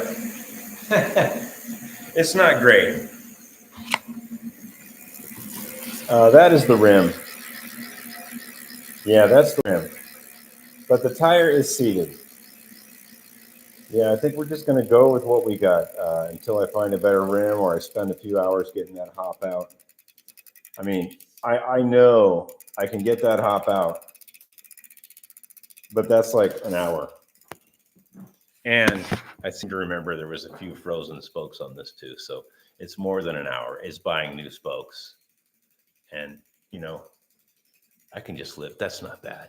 For what I do and the speeds I go on these things, it's going to be barely noticeable. That one bike I tested today had a bit of a hop and it wasn't noticeable at all. And I was going really fast. I'll put that video on tonight. I'll load that video up. It's good. I really put that 68 racer / collegiate through its paces. And I put the whammy on it. All right, let's put this. Let's see how bad this front wheel is. It's probably bad. Hey, let's take a preview. Where's Travis? He's not on here. Oh, hey, Travis. Whip it good. Yeah, I was whipping it. Let's see. Oh, Nicolats. Let's go back to the comments. Let's be nice.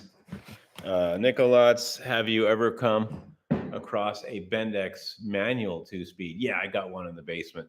And Fred's right. It was used before 60. I have one with a little lever. And there's one at my mom's house that she used to ride. It has the Bendix. You crunch it in. It's weird. You crunch it in for high and you push it out for first. I was always messing up on that. It says Bendix on there. It's like this big and it has a big bar, much bigger than a 3-speed one. Yes, and Fred's right. I think it was an option. Yeah. Aviation 2-speed coaster brake used prior to 60. Yeah, Fred is correct. Yeah. Oh, The lever is stout, like a vice grip. Yeah, you click those things in. It's like pow, pow. Yeah.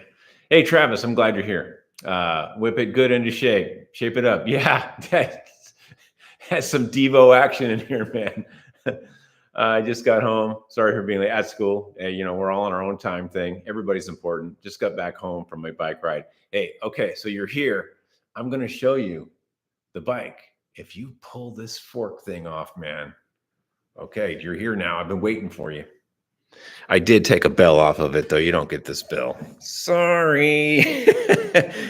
You don't get this bell, and you get these crappy burned up Schwinn grips. That's just what you get, unless Fred's going to donate some for you. Anyway, this is a 1970. It's been in the basement, obviously, because I've got the bars all wonky.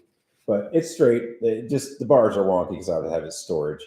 It's a 70, serial number KF, which is October of 1970. It's straight, it's true. I did put a 22 cog in the back. I did modify it for lower gears. It's got a 22 in the back. It's nice and low. Deep dish S-5 rims, crappy Kenda gum walls, non-rolly pedals. Schwinn finally figured it out after years to mold the pedal into a bracket instead of having it roll and hit your shin. It's in good shape. I think that might be the original chain. I'm not sure. Faded seat. It is a 70, but the dated on the hub is dated 867 on the hub. So I don't know if you can see that, but it's 8 of 67. So somewhere along the line, I didn't change it out. Somebody changed this back hub. And if we have time today, we'll throw it on the stand, make sure it clicks in and does all that stuff. It needs a good cleaning. It's been in the basement.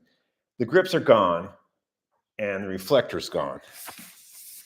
I think I did steal the reflector. I have to admit, I did steal a reflector. I don't think I stole the grips. I think they were just really nasty. But what I'm going to throw in is you get a housing for a reflector. Oh, that's mighty righteous of you. And you get these burned up Schwinn grips, unless Fred's going to kick some in, and you don't get the bell. Sorry, you don't get that bell. But if you find that fork, we'll kind of make sure it's all going to be okay. And since you're in North Carolina, we could meet halfway or something, save on the shipping. If you find me that fork, that 70 Schwinn Racer is yours. And I believe, I don't know what size you are, but I think it's a 21. Yeah, it's a 21-inch frame.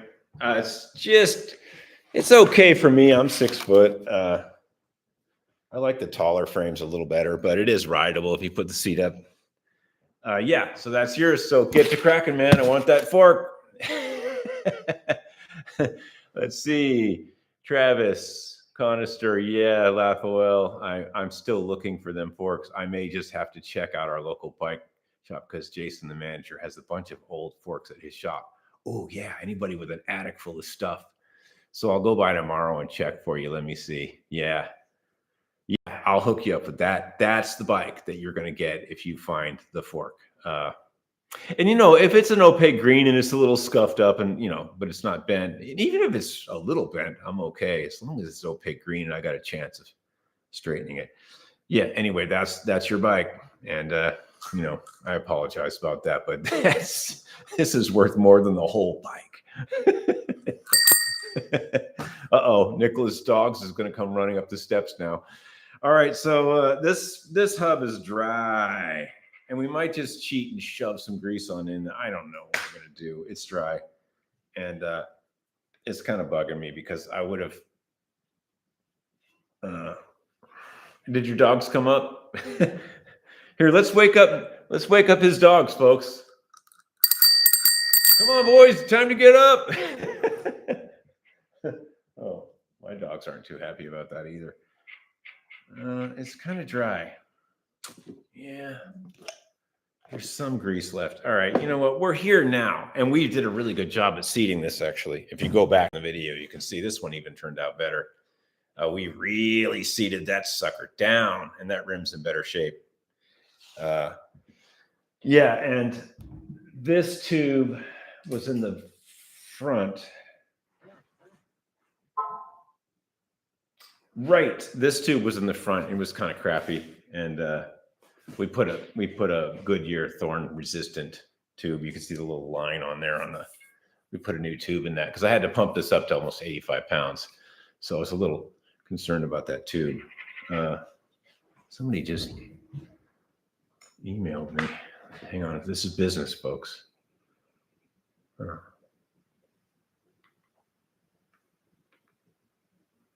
I don't know who that is. I have no idea.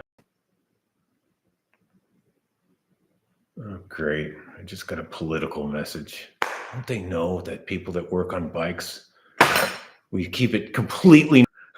I work on bikes. Save the planet. All right. So we're here now. And let's see. Oh, I woke up Nicholas' dogs. Sorry, Nicholas. I was just joking around. I didn't know the dogs were. I woke up his dogs. Funny, my dogs are just like sleeping. Well, one's licking himself, and they're kind of waiting for another treat. They did hear that. That's so funny. Travis, it's fine. I don't like bells anyway on my bike. Oh well, you know, I used them today. I did warn people I was coming. It's good to let people know, and they were appreciative. Okay, we're going to get into this hub. I might cheat a little and just shove some grease in because it's getting quite detailed. It's getting very detailed. This little rim fix thing has been, please be a 9/16. No, it's a 15. Oh, man. This little tire reseating thing it's been a lot. And it's not a 15. Is it a 17? You know what? I'm getting tired of this. Okay, let's try that. No, that's wrong. Dang. I'm getting tired of this. It was loose anyway. Oh, man. This is why you check things out after a while. The vibration of just off-roading a bike that really doesn't need to be off-roaded messes with stuff. And I did show earlier about taking these fasteners and running them on a flat file. That helps it seat better when you do repack it and put it back together, like this little washer here. It doesn't look like it's sharp or bad, but here we'll run it on the file and you'll see what I'm talking about. This washer looks fine, but when we thumb it on here, I can feel a little sharp spot.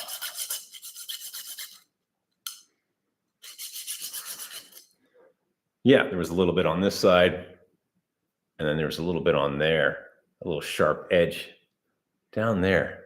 Strange. It's not good for the plating of these parts, but you know, if you get them flat and you're willing to lose a little plating, like that one, you know, that's better now. It's flat. And it's going to mesh into this and be nice when you get it ready. Okay, so let's, we got those off to the side. Let's see how bad and dry this really is. It's not looking great. Okay. Travis Conister, put a World War II siren on your bike. That'll let people know you're coming from miles. The people on the trail today were older than me with like ski poles walking around. You'll see the video. And then there was this group of ladies with these, what's the dog that carries the keg of the St. Bernards? They had these 3 St. Bernards. And I thought they were like, had the wheelchair for dogs that holds the back up so they can walk. But no, they were training them. Like they had little trailers, 3 of them. And it was hilarious. And at the end of the video, you could see them. And everybody was just stopped at the bridge wondering what the hell they're training those dogs for. But hey, to each his own. And if you want to train your St. Bernard to pull a little mini wagon. I mean, I gave them their props. I was like, yeah, working dogs. Okay, let's clean this off real quick and see how bad it is before these bearings fall on the floor. Okay, maybe this one won't be as good as the other one because I have jumped this. I actually jumped this bike. Yeah, the axle is slightly bent. Yeah, I'll show you in a second. Remember, I was showing you that back axle and how it was perfect. Well, when you do a jump on a 5-speed Schwinn, something happens that shouldn't happen. Now watch this line right here. See the line on the wear line of the cone? Now I'm going to spin it as normally as I can. See, it's moved. Yeah, a little bit right there. It starts to go up the cone and then down. Yeah, it's not perfect. It's not like that back axle. So note to self, maybe not do a bunch of jumps on a Schwinn. Or if you do, change your axle a lot. Okay, hand cleaner is great for cleaning parts. Cleans your hands and the parts. All right, so we got that pretty clean. Yeah, there's some gum on that. I got to clean that a little better on the outer part, but where the wear indicator there on the cone.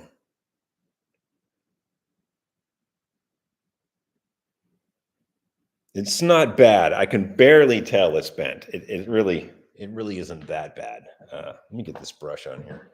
Let me brush this over my toolbox. Yeah, it's not bad. Okay, let's check the other cone. Let's spray it with hand cleaner like we do. Okay, we'll check this other cone.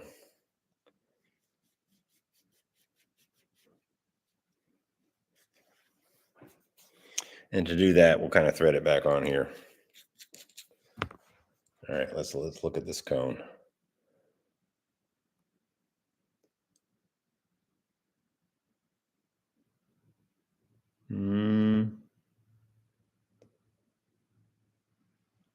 A little bit. Yeah, this axle is just minutely bent. I'm going to use it, obviously, but it's not bad. I can just tell it's just barely bent. You can see that wear mark just a little bit there. So, we'll go for it.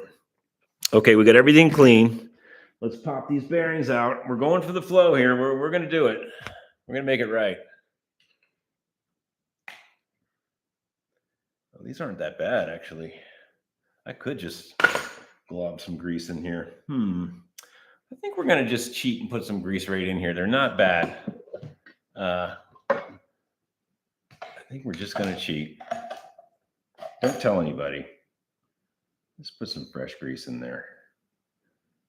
Pop this cone back on. Yeah, we're going to do that.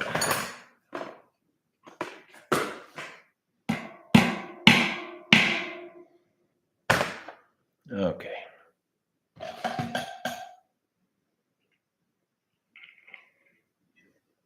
And the problem with that is when we did that, some came out here. Some bearings. Not good. I think we can catch them with the cone though. Yeah, we're just going to cheat.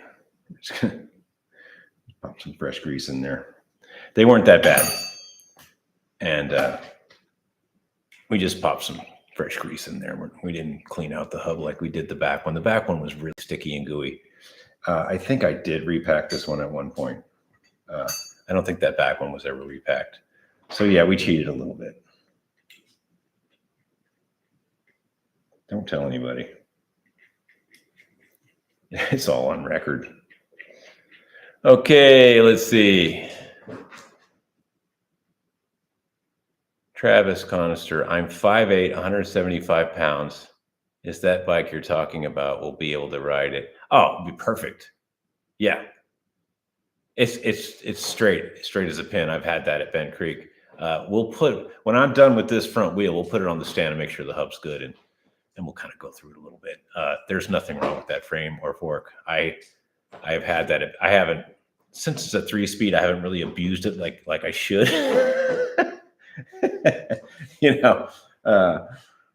something about 3 speeds and going off jumps and stuff. You really got to kind of want it, you know. A 3-speed, you know. Okay, an old timer told me, this guy in the Bay Area that only does 3 speeds. He told me that you never ever stand up. You never stand up on the 3-speed. And if you have to, you put it in first and you hold the clicker in first the whole time. So you don't, I don't know. These 3 speeds are, yeah, an accident waiting to happen. You can get jacked up. I've heard of people getting seriously injured thinking they could have a 3-speed bike that they're going to race. Actually, they did. Okay, this feels a lot better. They did make a 3-speed fixed gear 3-speed, and you can make one. There's kits, there's instructions on the internet. You do something inside the hub, you take it apart, and you do some crazy stuff to it. Dude, I can barely ride a fixed gear that just has 1 speed, but they had track bikes in the 40s or 50s. It's a very expensive hub. I think it's called an AWF, or they're out there. There's a few fixed gear track hubs. They came on racing bikes, English racing bikes, and oh, this is so nice. I'm glad I filed those pieces. They came on English racing bikes in the 50s, 40s, 50s. I'm not really up on the English stuff. I just know that those hubs do exist. And those hubs, yeah, you can stand up on that fixed gear. You can stand up on that 3-speed all day. Well, still probably wouldn't want to stand up on a 3-speed. Sorry, even a racing one. But so as a general rule of thumb, you don't do any crazy stuff on an old 3-speed, and if you do, you better know what you're doing, and you better have those cables perfect. And we'll go through that one in a second because I'm almost done here. But you better have your ducks in a row, and you better have those cables absolutely perfect. And just don't do it. Don't go off jumps on a 3-speed. Maybe a small jump or something, but don't think you're gonna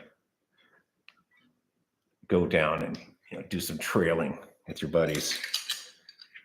Any bike that a 3-speed's on is not going to be a bike you're keeping up with anybody.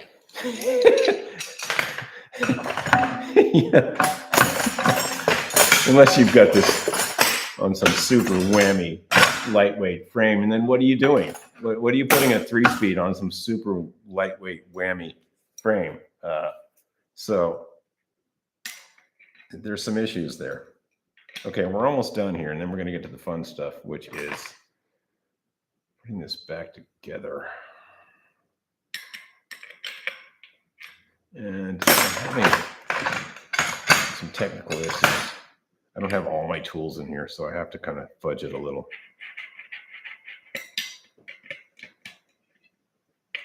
Actually, wifey's coming back, so I got to clean up all this tonight. Yeah, we the live feeds for a little while. This is probably going to be it, folks. Sorry.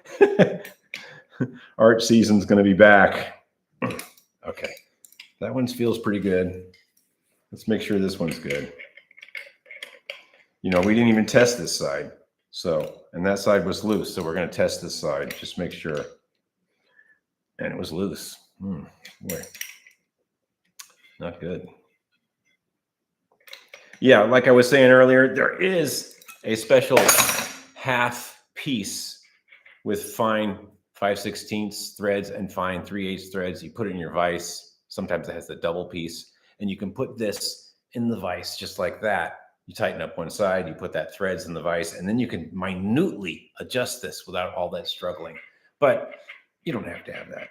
Okay, this feels better. Yeah, the axle is slightly bent. I don't know who was doing jumps on this, but it is slightly bent. Let's see how it feels. We did really good reseating this one. This tire is seated almost perfectly. Feels good. Fresh grease. We didn't go totally hog wild and clean the hub. We just put some fresh grease in there and cleaned everything up pretty good, but not the inside of the hub. And it feels fine. All right, let's put it on. This particular year, Schwinn does not have the fancy wheel locks. I think that black racer over there does. We'll find out in a second. This one is a 65, and it does not have the little conical wheel locks. But hey, we're figuring it out, folks. Obviously, this is going to be so much nicer. Oh, I didn't take the brakes apart. Oh dear. Yeah. Yeah. I'm just going to readjust that a little bit. Spread that open. Maybe we can snake this by the brakes. All right, we can do it. I just de-adjusted the brakes so I can kind of sneak this by them without breaking the pads.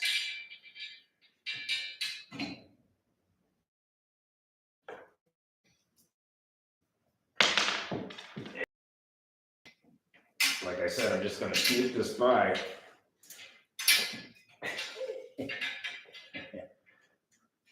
Without taking the pad off. I'm just going to sneak it by without taking the pads off. Okay, we're going to sneak it by without taking the pads off. Okay, so this large washer goes against the fork. Then the stay goes on. Then the small washer. Then the bolt. Now I could have filed those washers like I did on the other pieces, but these aren't that critical unless there's some giant galls in them. You just chuck them back on. Okay. So large washer against the fork, then the stay, then the small washer. Now these small washers are usually missing because people just slap it back together. They don't realize that Schwinn put two washers on, one to secure the hub to the fork and one to make the fender not get galled against a bolt. A lot of people don't realize that, and they just put the wheel back on. But that's wrong. Schwinn put two washers on there for a reason. And, you know, when you start scarring up all your stuff, and your bike is all messed up, you know. So we got to adjust this brake a little bit because I took it all out of a whack. Okay. Okay, man, we got it. That is so much better. If you saw the beginning of this video or the one from yesterday when I was trying to deal with life, yeah, the wheel could use a little truing, but that's so much better. All right, let's put this brake pad back on and kick this off the stand because we are done with this bike for now. The back didn't come out as good as the front. The back inherently has a large up and down dent in the rim that I may or may not be able to true out. I mean, when the rim's damaged, it's just damaged. You can true it all day, you know.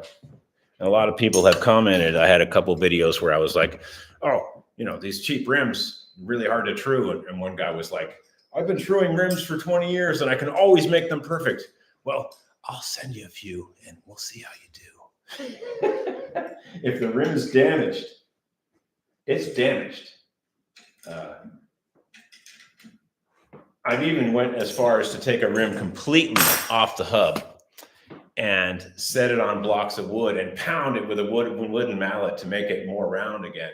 If you're going to go that far, and even re-welding cracks on rims, you know, if you're going to go that far, yes, you could probably fix any rim, but really, you have to go back to the dark ages to be a blacksmith. You know, yeah, I've done stuff like that. Yes, rims, I could probably get this out. I can get that up and down hop out of that rim.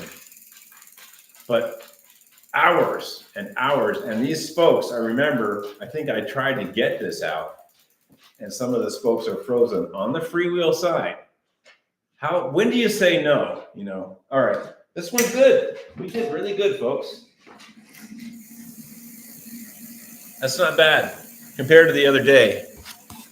Yes, there's a hop. Yes, there is a up and down hop in the rim, but at least the tire is seated. And the front is excellent. I think the front's really good. All right, let's kick this off the stand because we're not truing a back wheel for hours. We're going to see about this black racer now, because this is going to gain interest about my green fork. Because if Travis can't come through, somebody is going to come through. Travis is first, though. Okay, let's get this off. We're done. I mean, this is a rider. This is a runner. Oh, Schwinns are so light. Get this off. Okay, man, this thing is a tank. I really like this bike, though. One of my favorite bikes to go smashing around on the off-road. I don't know why. I mean, just because it's a copper tone. And like I said, you don't see a lot of people doing crazy stuff on copper tones. I probably wouldn't go and do things on that bike if it was in better shape, but it's faded. You know, it was a 3-speed originally. The back rim is completely hopped up and down, and you know, like, so what am I going to make it worse? Anyway, let's pop this 1970 black racer up here and garner some interest for the trade.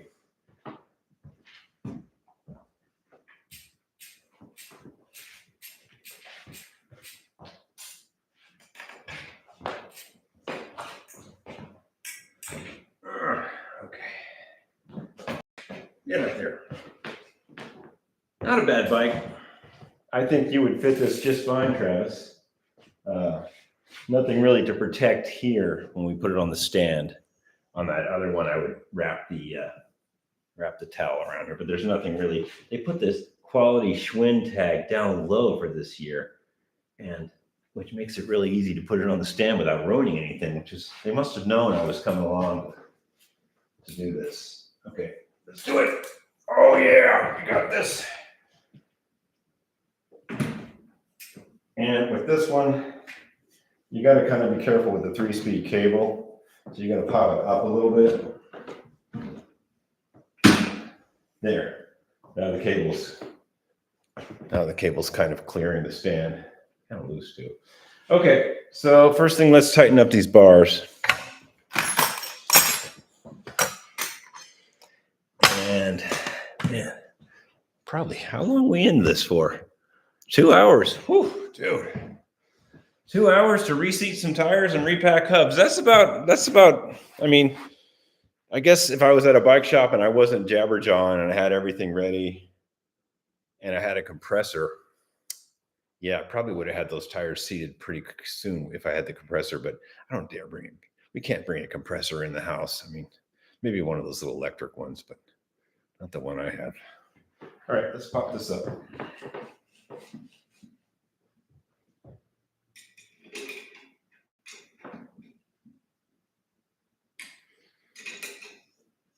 Okay, this isn't the final tighten. We're just seeing what's going on there. Now, this bike is pretty grubby. It's been down. Yeah, it's been down.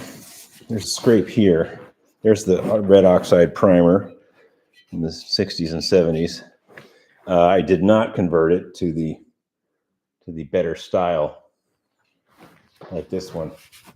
I'm pretty sure that this came like this with the better style. You can reach under here and adjust things, and that's good. This one does not have that. It hasn't been messed with. The grips are missing. We've covered that. It has the Ohio State bike permit. Oh, Ohio State University. Oh, that's kind of cool. When I see things like that, unless they're really messed up and gooey, I just kind of leave them on. That's provenance, you know. So let's see when they last registered that. Somebody was driving this at Ohio State University in Columbus, Ohio, and it does not have the year. 8811. Yeah, it doesn't have the year. Probably, I don't know, late 70s. College students couldn't afford a new bike, so they still can't afford a new bike. Hey, kids, learn a trade. Okay, so the cranks are rusty. They look straight though. When I'm sighting down them, they look pretty good. Yeah, the cranks are good. This other side is rusty. we're just giving you the basic overall overview of this bike. Oops, did I turn the mic off again? No, I did not. What did I do? Get this stupid thing out of here. Oh, I hit the emoji buttons. Yeah, the mic is on. Okay, good. So yeah, the cranks are rusty. This side is really rusty. I don't think I've been in here. I haven't repacked that. The kickstand is good. The detents are good. Maybe could probably use a new piece in there. It's a little wonky. Brake pads have been replaced. Cables have been obviously replaced. The hub is dated 8 of 67. So somewhere along the line, somebody changed that. I put this 22 cog on. I did that. And I changed this cable. I think that's all I really did.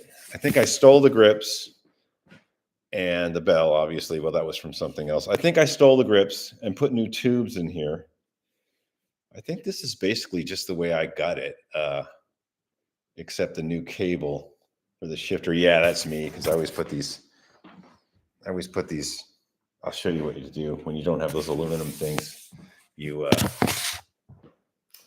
take a piece of electrical cord, like this clear electrical cord for like new lamps, and you just buy I don't know, I just had one laying around. I was rewiring some lamp. Anyway, you take some lamp cord, and it's nice if it's clear, and you just snip a piece off, open the hole a little bit, and shove it on the cable end. And then if you really get anal, you can like hit it with a lighter, but I never do. And it looks really nice when you do that. Looks like I did it on both of these. I did it on all of this, but with black. I guess to match the bike. Yeah, I did it with it because I didn't have those aluminum things. So I just got some lamp cord and put the little chunk on there on all the cables. They all have it. So, instead of buying those, and those aluminum things, once you crunch them with the cruncher, that's basically it. It's a one-shot deal. You can take these off and put them back on indefinitely. And if you're slick like I am, you can get the right color for the right frame, but clear looks pretty good. I'll show you. I think I put some on here. No, I didn't put any on here. I think I put some on the racer, on the collegiate that I tested. Okay, so let's see if the gears work, because that's really the clincher. That's really what's going on. And I think my dogs want to go out and bark and stuff. Come on, boys. There. You guys can go out. Okay, so that's the clincher. Let's see if the 3-speed is actually doing 3-speed stuff. The cable is very loose, and that is kind of an issue. That's kind of a telltale. Like, did that pop back in all the way? Why is that so loose? It's in third right now. That's perplexing. Let's see if it shifts. Okay, it's in third right now. All right. We're going to go to second. We're going to coast a little. Go to second. We're in second. And there's first. It's fair. And the reason I know it's fair is because it's not coasting very well. It should coast a little bit easier. And they say if you haven't used it in a while, put a couple drops of 3-in-1 in. But from my experience, that doesn't really help very much. We'll put some in though. There's first. You coast, click it in. Second, coast, click it into third, lightly pedal, it's in third. Yeah, it is not coasting very well. Yeah, it probably needs a couple drops in there. Or you could, I don't know. It's fair. It does work though, and it doesn't have any terrible noises. That's not bad. It's not bad at all. Okay. Hub works. Grips are burned up. Fred's going to give you a pair of black ones. Fred's going to kick down some better grips, but we're going to put these on real quick. And here's the trick. When they're burned up like this, there's usually one side that's burned up more. Like, look at this one. This one's kind of burned up on that side, but on this side, less sun was happening. So you put the burned up side facing in, and then the outside of the bike, the people see more. I haven't sold a lot of bikes in my life, you can't tell. But, and anyway, so you put the burned up side inside, and the better side, like that's a better side, believe it or not, than that. So you put the burned up side, so you see it when you're on the bike, but when the bike's parked, you naturally look at the other side that's not burned. Now, here's another problem. I did not do this, but somebody didn't know how to get a grip off. You get a grip off, you take a adjustable wrench and you put it on the back side here, and you hold and you push it off without this galling that. And usually that's enough to do it. Or you can heat it up with a heat gun, or you can use compressed air, they say. But I always compress it open end and wiggle it gently, and it eventually pops out. You might have to heat it a little bit. In extreme cases, you put a screwdriver down in there and you spray some WD, and then you use the, sometimes they're just baked like these were. But it looks like at some point in time, not on this one, looks like they got that one off pretty good without any damage. But when you look at this one, what do you see? What happened there? What did someone use there? What does that look like? Somebody put some vice grips on there, you dumb bunnies. All right, so we'll put this burned one to the inside.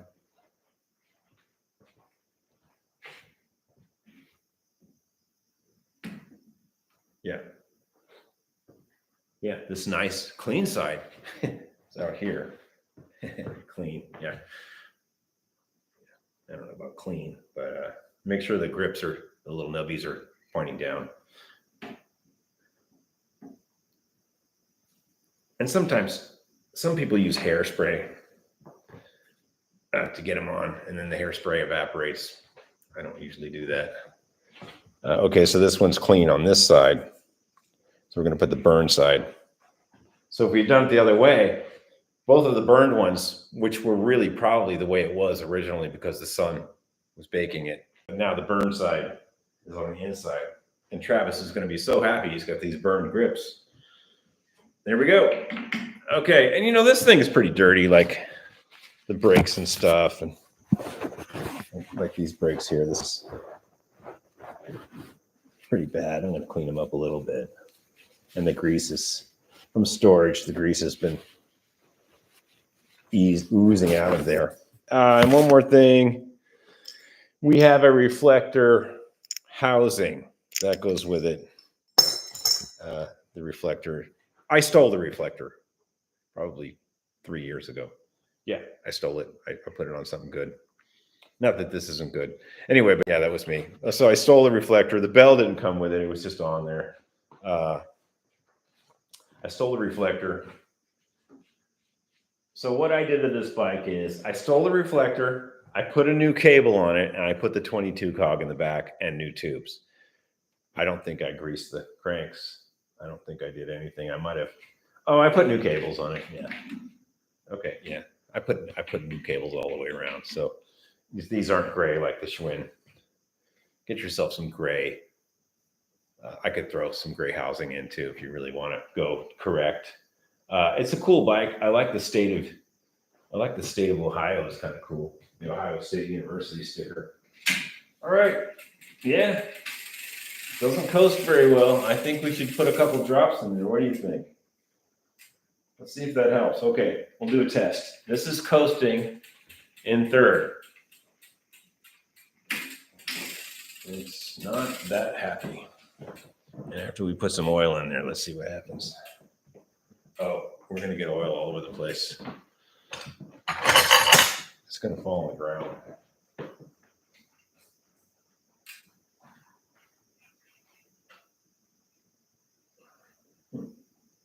I can't get the cap open.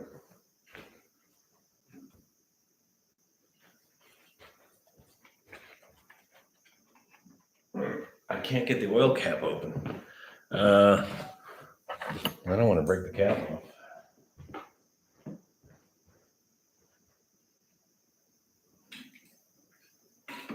Oh, just broke the top of the cap off. Sorry, Travis. I think it was already broken. I'll put that back on in a second. It's supposed to have a little piece that goes to the other piece. You can actually buy that piece. I think it was already broken. Okay, now this hub is covered with oil. So did I put a couple drops in and try to make it coast better a few years ago? I don't know. I can't remember. But it is covered with oil. So, yeah. Okay, we put a couple drops in there, and it's gonna drip on our floor right now. Just a second. Can't have that. I'll put this cap back on.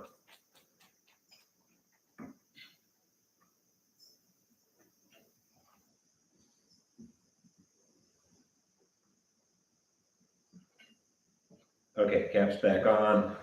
The hinge for the plastic cap is broken, and this hub's covered with dusty oil. So I think at one point I probably put a few drops in here to make it coast better. Okay, so we put 3 or 4 drops of 10 weight in there. Let's see if it coasts better. I have my doubts. A little better, huh? Still not great, but it seems like it's coasting a little better.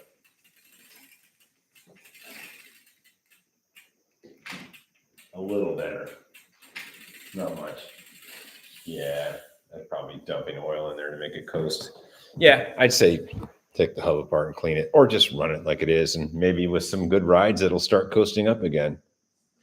Okay, yeah, this is a Schwinn Racer, and it's a 1978 of 1970, and Fred's going to chip in, and he's going to give you some nice black Schwinn grips. Fred's going to hook you up. Okay, let's read some comments, and I think I'm kind of done. 2 hours of reseating tires. These tires aren't bad. Well, yeah. Yeah. Wow, it looks just like the other bike that sat for 3 years. Well, Travis, we'll try to reseat that. Not today, though. Yeah, let's check the back.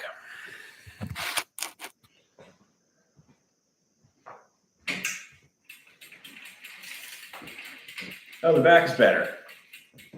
Yeah. Well, actually, all you got to do, Travis, is just review this video, and you can reseat them yourself. It's only the front you got to do. The back is good. Yeah. That feels good, man. There's nothing wrong with that. That's just the gum wall going down. That's not the tire. I don't think anyway. Let's see.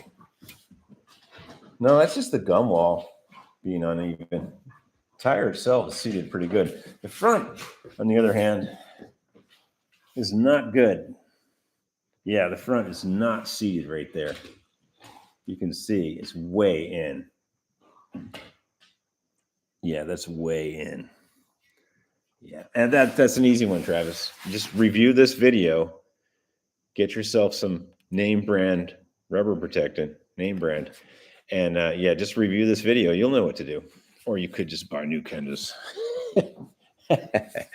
Okay, let's review some stuff, and then I gotta clean up. I just got the phone call that there's people coming back now, and I won't have my private bike living room anymore. So it's going to be might be a few before we do some live feeds, or some minor ones that don't need all these tools. Okay. Let's see. Oh man, we've got a lot of people now.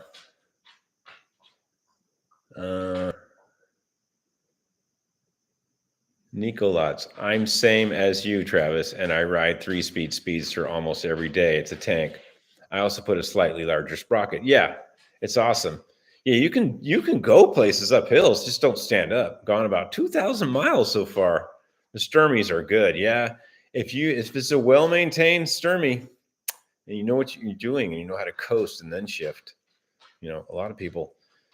And don't leave it in first gear when you store it. You know, leave it in the third gear when the cable is the most relaxed. Yeah, a lot of people don't realize about storing bikes with cables super tight. You like if you're going to store this bike, make sure it's in third and this is loose and flopping around like it should be. Then you're not stretching cables and stuff. I didn't mean to put down 3 speeds. I just saying, don't go off-roading and think you're going to be in second gear and do a jump and then land and pedal real hard. Like, just, I'm not putting down the Sturmyard hub. I'm just saying there's correct things to do with a 3-speed that's worn, and there's non-correct things to do with 3 speeds that are worn. Just take it easy. Yeah, Evil Knievel. Nikolats.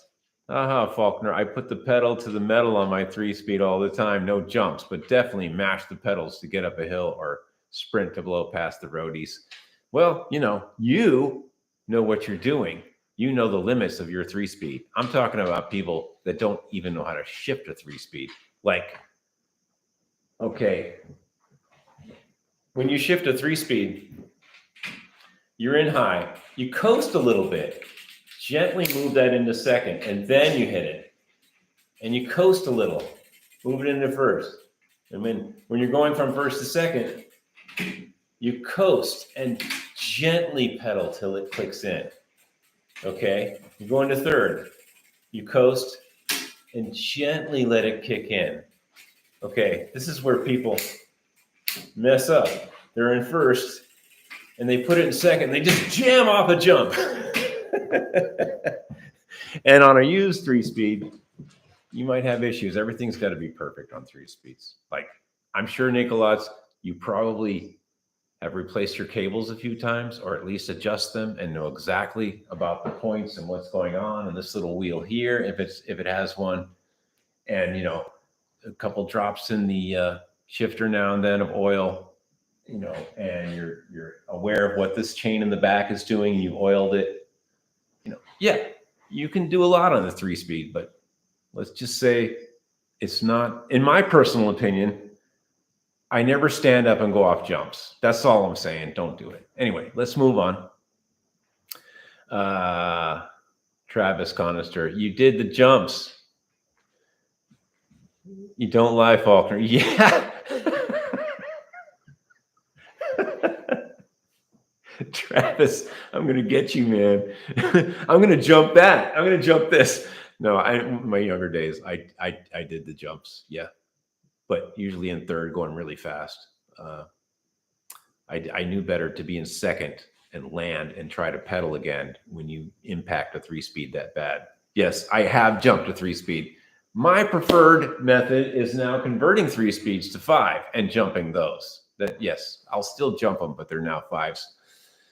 Travis, wow, I love that racer, man. You better find me that fork, dude. Travis, that's okay. I still love it.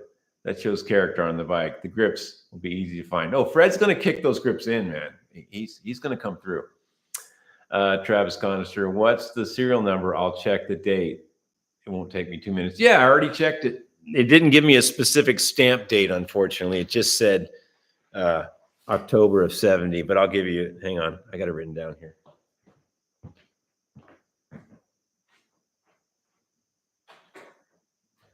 I thought I wrote it down. Yeah, I checked the serial. I went to the website too, and sometimes they say the exact stamp date, but this one didn't. It just said, congratulations, you rock, dude. Oh, it's on the front. That's right. It's post 65, dude. I forgot about that. It's easy to read, but I still can't see nothing. Give me a second, Travis. We aim to please here. And since this is my last live feed for a while, I might as well really ham it up. Because, man, wifey's coming back, and this place has got to be spotless. Yeah, it's KF 108203.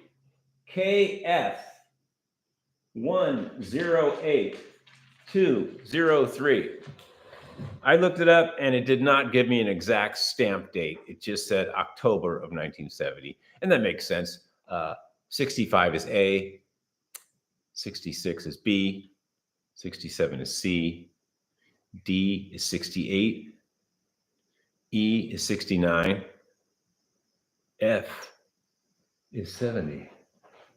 Oh, right. K is the month. F is 70. Yeah, it makes sense. So K is October. That makes sense because they skip the letter I to avoid confusion, just like cars and stuff. I don't think they put an I or an O in a serial number. Maybe nowadays with 17 digits. Anyway, let me put this back. When you're old, you get it's what you get when you get old, guys. Yeah,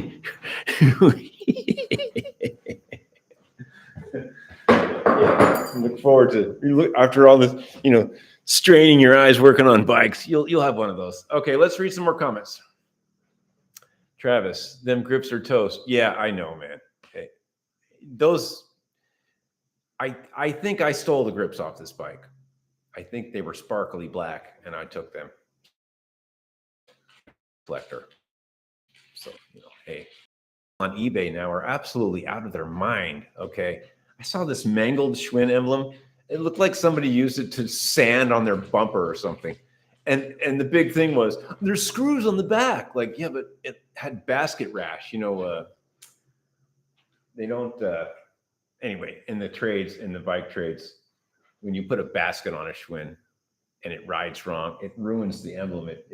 The walled basket kicks down and ruins the emblem. And it had basket rash. There was no paint left on it, but there were screws on the back, and they wanted like $18. And I was laughing so hard. I was just like, I almost made a comment. I hate to make comments for people, but I almost entered a question on eBay like, are you smoking rocks? But I already knew they were. Okay. Grips should be easy to find. Yeah.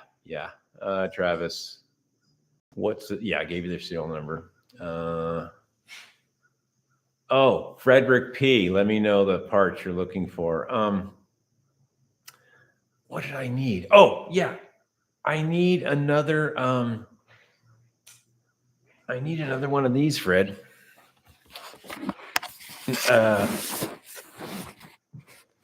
I know you gave me one already, and I'll look for that first, but I think I used it. Even if it's for a 10-speed, that's okay. I'm not really particular. It doesn't have to be for the larger 5-speed, but I'd like to have one of these. If you have one for 5-speed, but it's not the end of the world. And I think Travis is going to need some black grips. But that's years away because it's going to probably be 2037 by the time he finds that fork for me.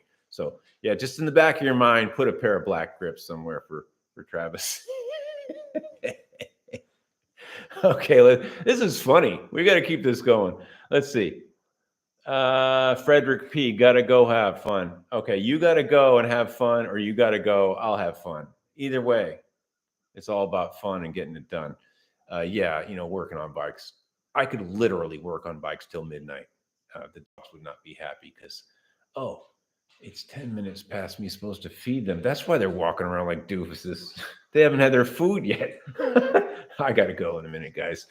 Nicolats, agreed about the shifting. A 3-speed, great tips. I always tell my friends that before they ride with me, there's a knack to it. Yeah, you got to be nice. You got to pedal in gently, especially on 3 speeds that have been abused. Like this one, even though it doesn't coast too well, and someone may have jumped it. No, I never actually jumped this one.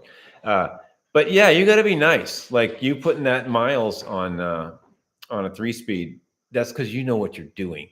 You know how to shift. You know how to and the reason you go from first to second and gently pedal is if that one time it doesn't click in, that's when there's a little clutch pawl in there. It looks like a cross and it gets worn.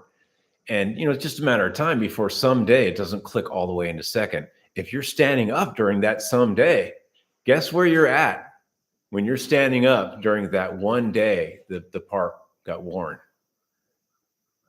Yeah, you're down. You might hit something on your way. Anyway, yeah, that one time it skips out a second. If you're happen to be standing up, if you're sitting down, it can really hurt you. You can get jacked up on a 3-speed if you don't know what you're doing. Okay, let's see here. Travis Conister. Yeah, you're right. It was checked out in October 1970. Unfortunately, they didn't give me a stamp date. Back in the day when Schwinn was in Chicago, you could call them and they would look up in their book and tell you exactly what day, what color. It was awesome. It was way before my time. Well, I was working on bikes when I was 12. I guess I could have called them on some bikes. But yeah, you used to be able to actually call. You couldn't get the dates on 1942 because there was a warehouse fire. But anywhere between 43 wartime, a little after wartime, and the early 80s, you could actually call and they would tell you exactly what side your toast was buttered on, man. They would tell you the color, the model, when it was stamped, what day it was stamped. Yeah, they had it going on. Travis Conister. Well, I got to go, Faulkner. Got to cook supper. Yeah, I got to make some food for these dogs. They're about to kill me. Have a nice day, man. I'll let you know tomorrow if the bike shop has those forks. Yeah, guys. Hey. Yeah.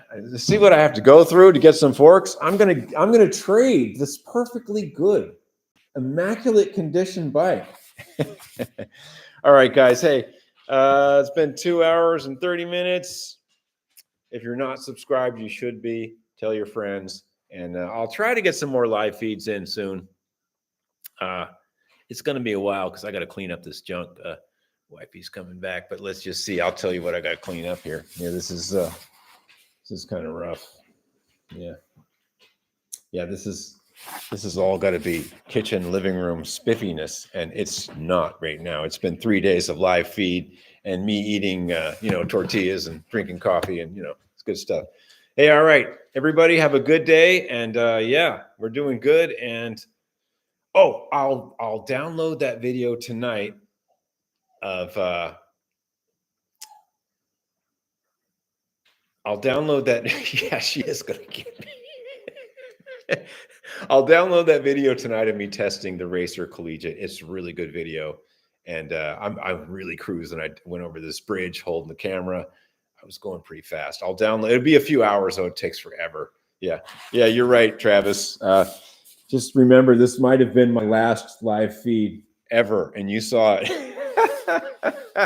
Okay, have a good day, guys. Take it easy. Thanks for everyone chiming in, man. It was really fun this time. All right.